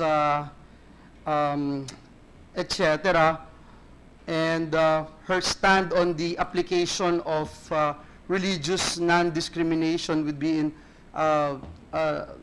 example, these Catholic seminaries and convents, wherein, Mr. President, one of the quote-unquote hidden, but certainly most important qualification is to be a straight male. And I'm aware of that because I grew up in University of Santo Tomas. They can actually, Mr. President, kick out a seminarian whose SOGI is not the desired SOGI for a priestly training, which is tantamount to discrimination on the basis of SOGI. But the distinguished sponsor already stated that seminaries and convents are not covered in the application of religious non-discrimination. My question, Mr. President, is why not also exempt all other religious schools, given that seminaries and theological schools are actually commission on higher education, regulated educational institutions? Mr. Excuse me, where can we find also the exemptions? What Mr. section? President, it was in the process of the Process interpellation. of interpellation. No, That not in the bill? It is not in the body of the bill, Mr. President. But Okay, at thank the you. proper time, Mr. President, I would Thank you for propose, clarifying that. that particular amendment as reiterated the last time we had this debate, Mr. President. So my question is, would not be limited only to Catholic seminaries and convents, but also to all religious schools, given that these schools are actually CHED-regulated educational institutions. Thank you, Mr. President. And I wish to thank the good gentleman from Bulacan for reiterating earlier, before this question, that value that we all share of upholding the principle of separation of church and state. And yes, I confirm that in our earlier interpellation on academic freedom, I mentioned that this bill doesn't cover seminaries or convents, which are religious institutions, because though they are because of their particular character as teaching institutions that are primarily under the supervision of their respective congregations. However, Mr. President, I would not be open to broadening the ambit of this exception to include religious educational institutions, for example, Catholic schools. As I mentioned in the previous interpellation, Mr. President, though they be religious and teaching religion or theology classes within their classrooms, they are still primarily under the supervision either of the Department of Education or of the Commission on Higher Education, therefore under the supervision of the Republic of the Philippines, under the ambit of the Constitution of our Republic, which guarantees these, the full range of human rights to all citizens, and not to be discriminated against on any grounds. And I had another point, Mr. President, but I forget it at this moment. I'm sure I will I'm recall just it not in sure. a moment. Okay.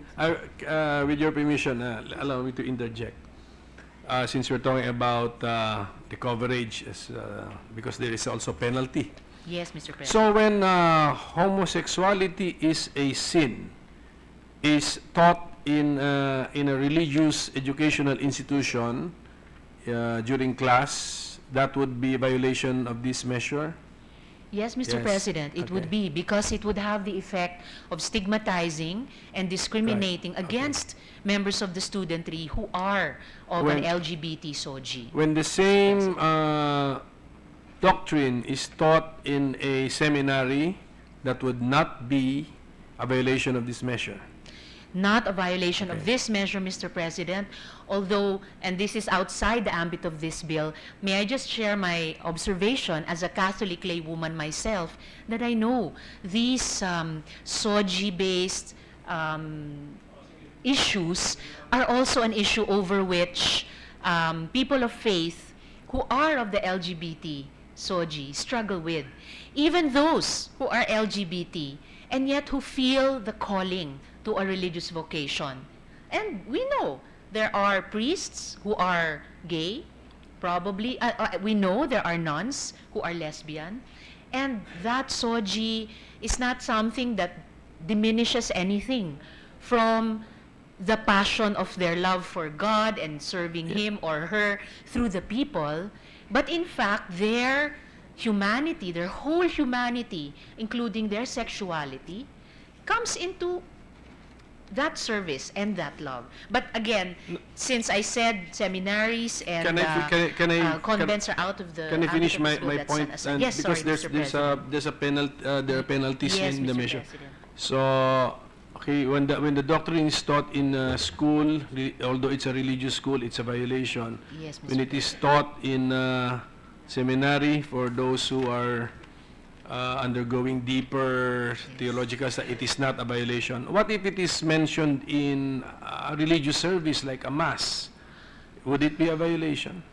That's probably different, Mr. President. Although, again, speaking as a laywoman, that's an issue that we try to raise within each Because of our religious the audience in the mass would communities. be exactly a varied yes, soji, a mass and yet audience, all yeah. people of faith. And it is a religious activity primarily, So- a sacrament for the Catholic Church. It is not an educational. It's not primarily an So educational what do you think? Would the activity. penal provision be applicable? Not under this bill, Okay. Mr. President, not in that particular setting. May I also add, Mr. President, at this point, that there are in fact, I'm reiterating, religious educational institutions, Catholic educational institutions, which have already in their roster of student organizations accredited LGBT organizations. So it is not an impossibility for a Catholic educational institution to embrace as well LGBT organizations in their extracurricular formation of their students. When they accredit, that would not be a violation. Yes. But if they refuse to accredit, It now would be that a would be. violation, Mr. President, because it would impinge on the rights of their students to organize, to advocate, which for us So- are expressions of active citizenship of our young people, Mr. President. So even though the institution is a religious educational institution, the fact that it secured a license from the government to Yes, Mr. operate President. as an educational institution, that would trump its religious character. Exactly, Mr. President. And after all, even these Catholic schools, which are already pioneering in inclusivity for all their students, whatever their soji, even for these Catholic schools, the main purpose of their incorporation is to educate, and in the main for secular professions. It is not their main purpose to form priests or nuns, though there may be vocation promotion activities on campus, Mr. Yeah, President. that explains the difference in your conclusion as to whether it is punishable or not. Yeah? Yes, Okay. Mr. President. Mr. President, yeah, I was just listening attentively, Mr. President, and I don't know how I would express my disappointment, Mr. President, because I felt there's also discrimination on our part. I mean, if convents and seminaries will be exempted from this, the Christian Bible schools will not be exempted, considering they are also being regulated by the Commission on Higher Education. So again, Mr. President, I think it is important, while the distinguished sponsor stated a while ago that academic freedom includes what may be taught. What may be taught, Mr. President, I believe that this includes the right of the schools, the educational institutions, religious educational institutions, as being protected by our Constitution, to determine what values they will teach to their students. And religious schools choose to teach, for example, if they feel or it's in their belief that homosexuality is a sin, I think we should respect them, Mr. President. Again, Mr. President, my question is, will this measure in effect limit the school's academic freedom or its freedom to choose what it will teach, Mr. President? There is no limit on the academic freedom of schools contemplated by this bill, Mr. President, but there is a firm reminder, even to the schools, even to the religious Bible schools, that as schools and the same firm reminder to the Catholic schools or any religious educational institutions that while they operate as schools in our republic under the Constitution, then this freedom, academic freedom is upheld.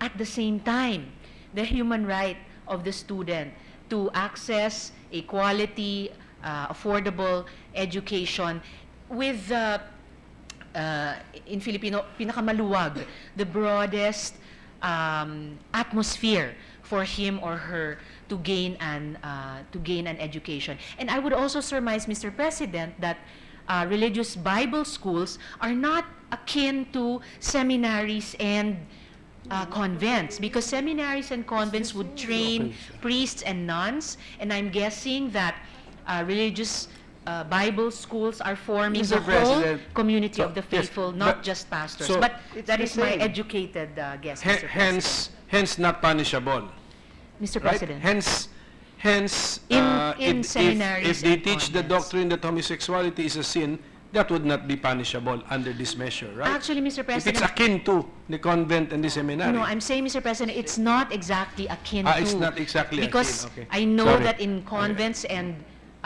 seminaries, they train leaders for the religious life, while as an outsider, my educated guess about religious Bible schools is that they are forming the community as a whole and not only the pastors, Mr. President. I'm glad, Mr. President, that the distinguished sponsor made mention that it was her guess, Mr. President, Educated because guess as it an is not. outsider. And I think the sponsors, with all due respect, guess is not proper, Mr. President, because when you are in Bible school, it's tantamount to training someone to be a priest. It's a lifetime vocation, Mr. President. In that case, Mr. President, if the religious Bible schools are akin to seminaries and convents in that aspect, then the exemption would apply. In that case, Mr. President. I hope, Mr. President, this is my dilemma here. It's a good thing that the faith that I am embracing is being represented in this august chamber. Can you imagine for our Muslim brothers, for our Filipino Buddhists, Mr. President? So again, I hope that we will all look into this and that the measure that we are trying to pass here, Mr. President, will really benefit each and every Filipino, not just the Catholics or the Christians or the Muslims. Thank you, Mr. President. Mr. President, if I may, just Yeah, one last yes, point at this rejoinder. point in time. Thank you, good majority leader. Mr. President, in fact, I would also be very open to hearing what the madrasa are teaching in our Filipino Muslim communities, but I also know there are we have in the ranks of the anti-discrimination advocates people of the Muslim faith, young men and women who are passionately living out their Islamic faith and joining with us here in the Senate in trying to seek the approval of an anti-discrimination, SOGI-specific anti-discrimination bill. And the good gentleman from Bulacan mentioned Buddhism. Again, there are aspects, especially of Zen Buddhism, which are very close to Catholicism, or to which Catholicism is very close. And I know that Buddhism is, in fact, one of the most inclusive, all-embracing of spirituality. So all of these, the presence of all of these communities of faith in our country enrich, though it makes it complex, but certainly it enriches even our secular legislative process here, Mr. President. Thank you. Thank you. Mr. President, Majority Leader? indeed, the issues raised need a step back and further study, Mr. President. So I move to suspend consideration of Senate Bill 1271 under Committee Report Number 17. Any objection? Hearing none, the motion is approved. Thank you, Mr. President and Mr. Majority Leader, and the Thank good you. gentleman from Bulacan. You're welcome. Mr. President, before adjournment, pursuant to Section 54 of Republic Act 10606, I move to elect the Senate contingent to the Joint Congressional Oversight Committee on the National Health Insurance Program. This was submitted by Senator J.B. Ercito, Chair of the Committee. Members Soto, Villanueva, Binay, Hontiveros, Mr. President. Any objection? Hearing none, the motion is approved to elect the members of the Senate to that committee. Mr. President, with the consent of the Chamber, after seeking the concurrence of Senator, or the principal author, Senator Mick Subiri, I move that Senator Richard Gordon be made co-author of Senate Bill Ease of Doing Business Act, Mr. President, 1311. Okay, since it has the permission of the main author, the co-authorship of Senator Gordon is noted. Mr. President, I move to adjourn the session until 3 o'clock in the afternoon of Monday, May 15, 2017. Is there any objection? There being none, session is adjourned until 3 o'clock in the afternoon of Monday, May 15, 2017.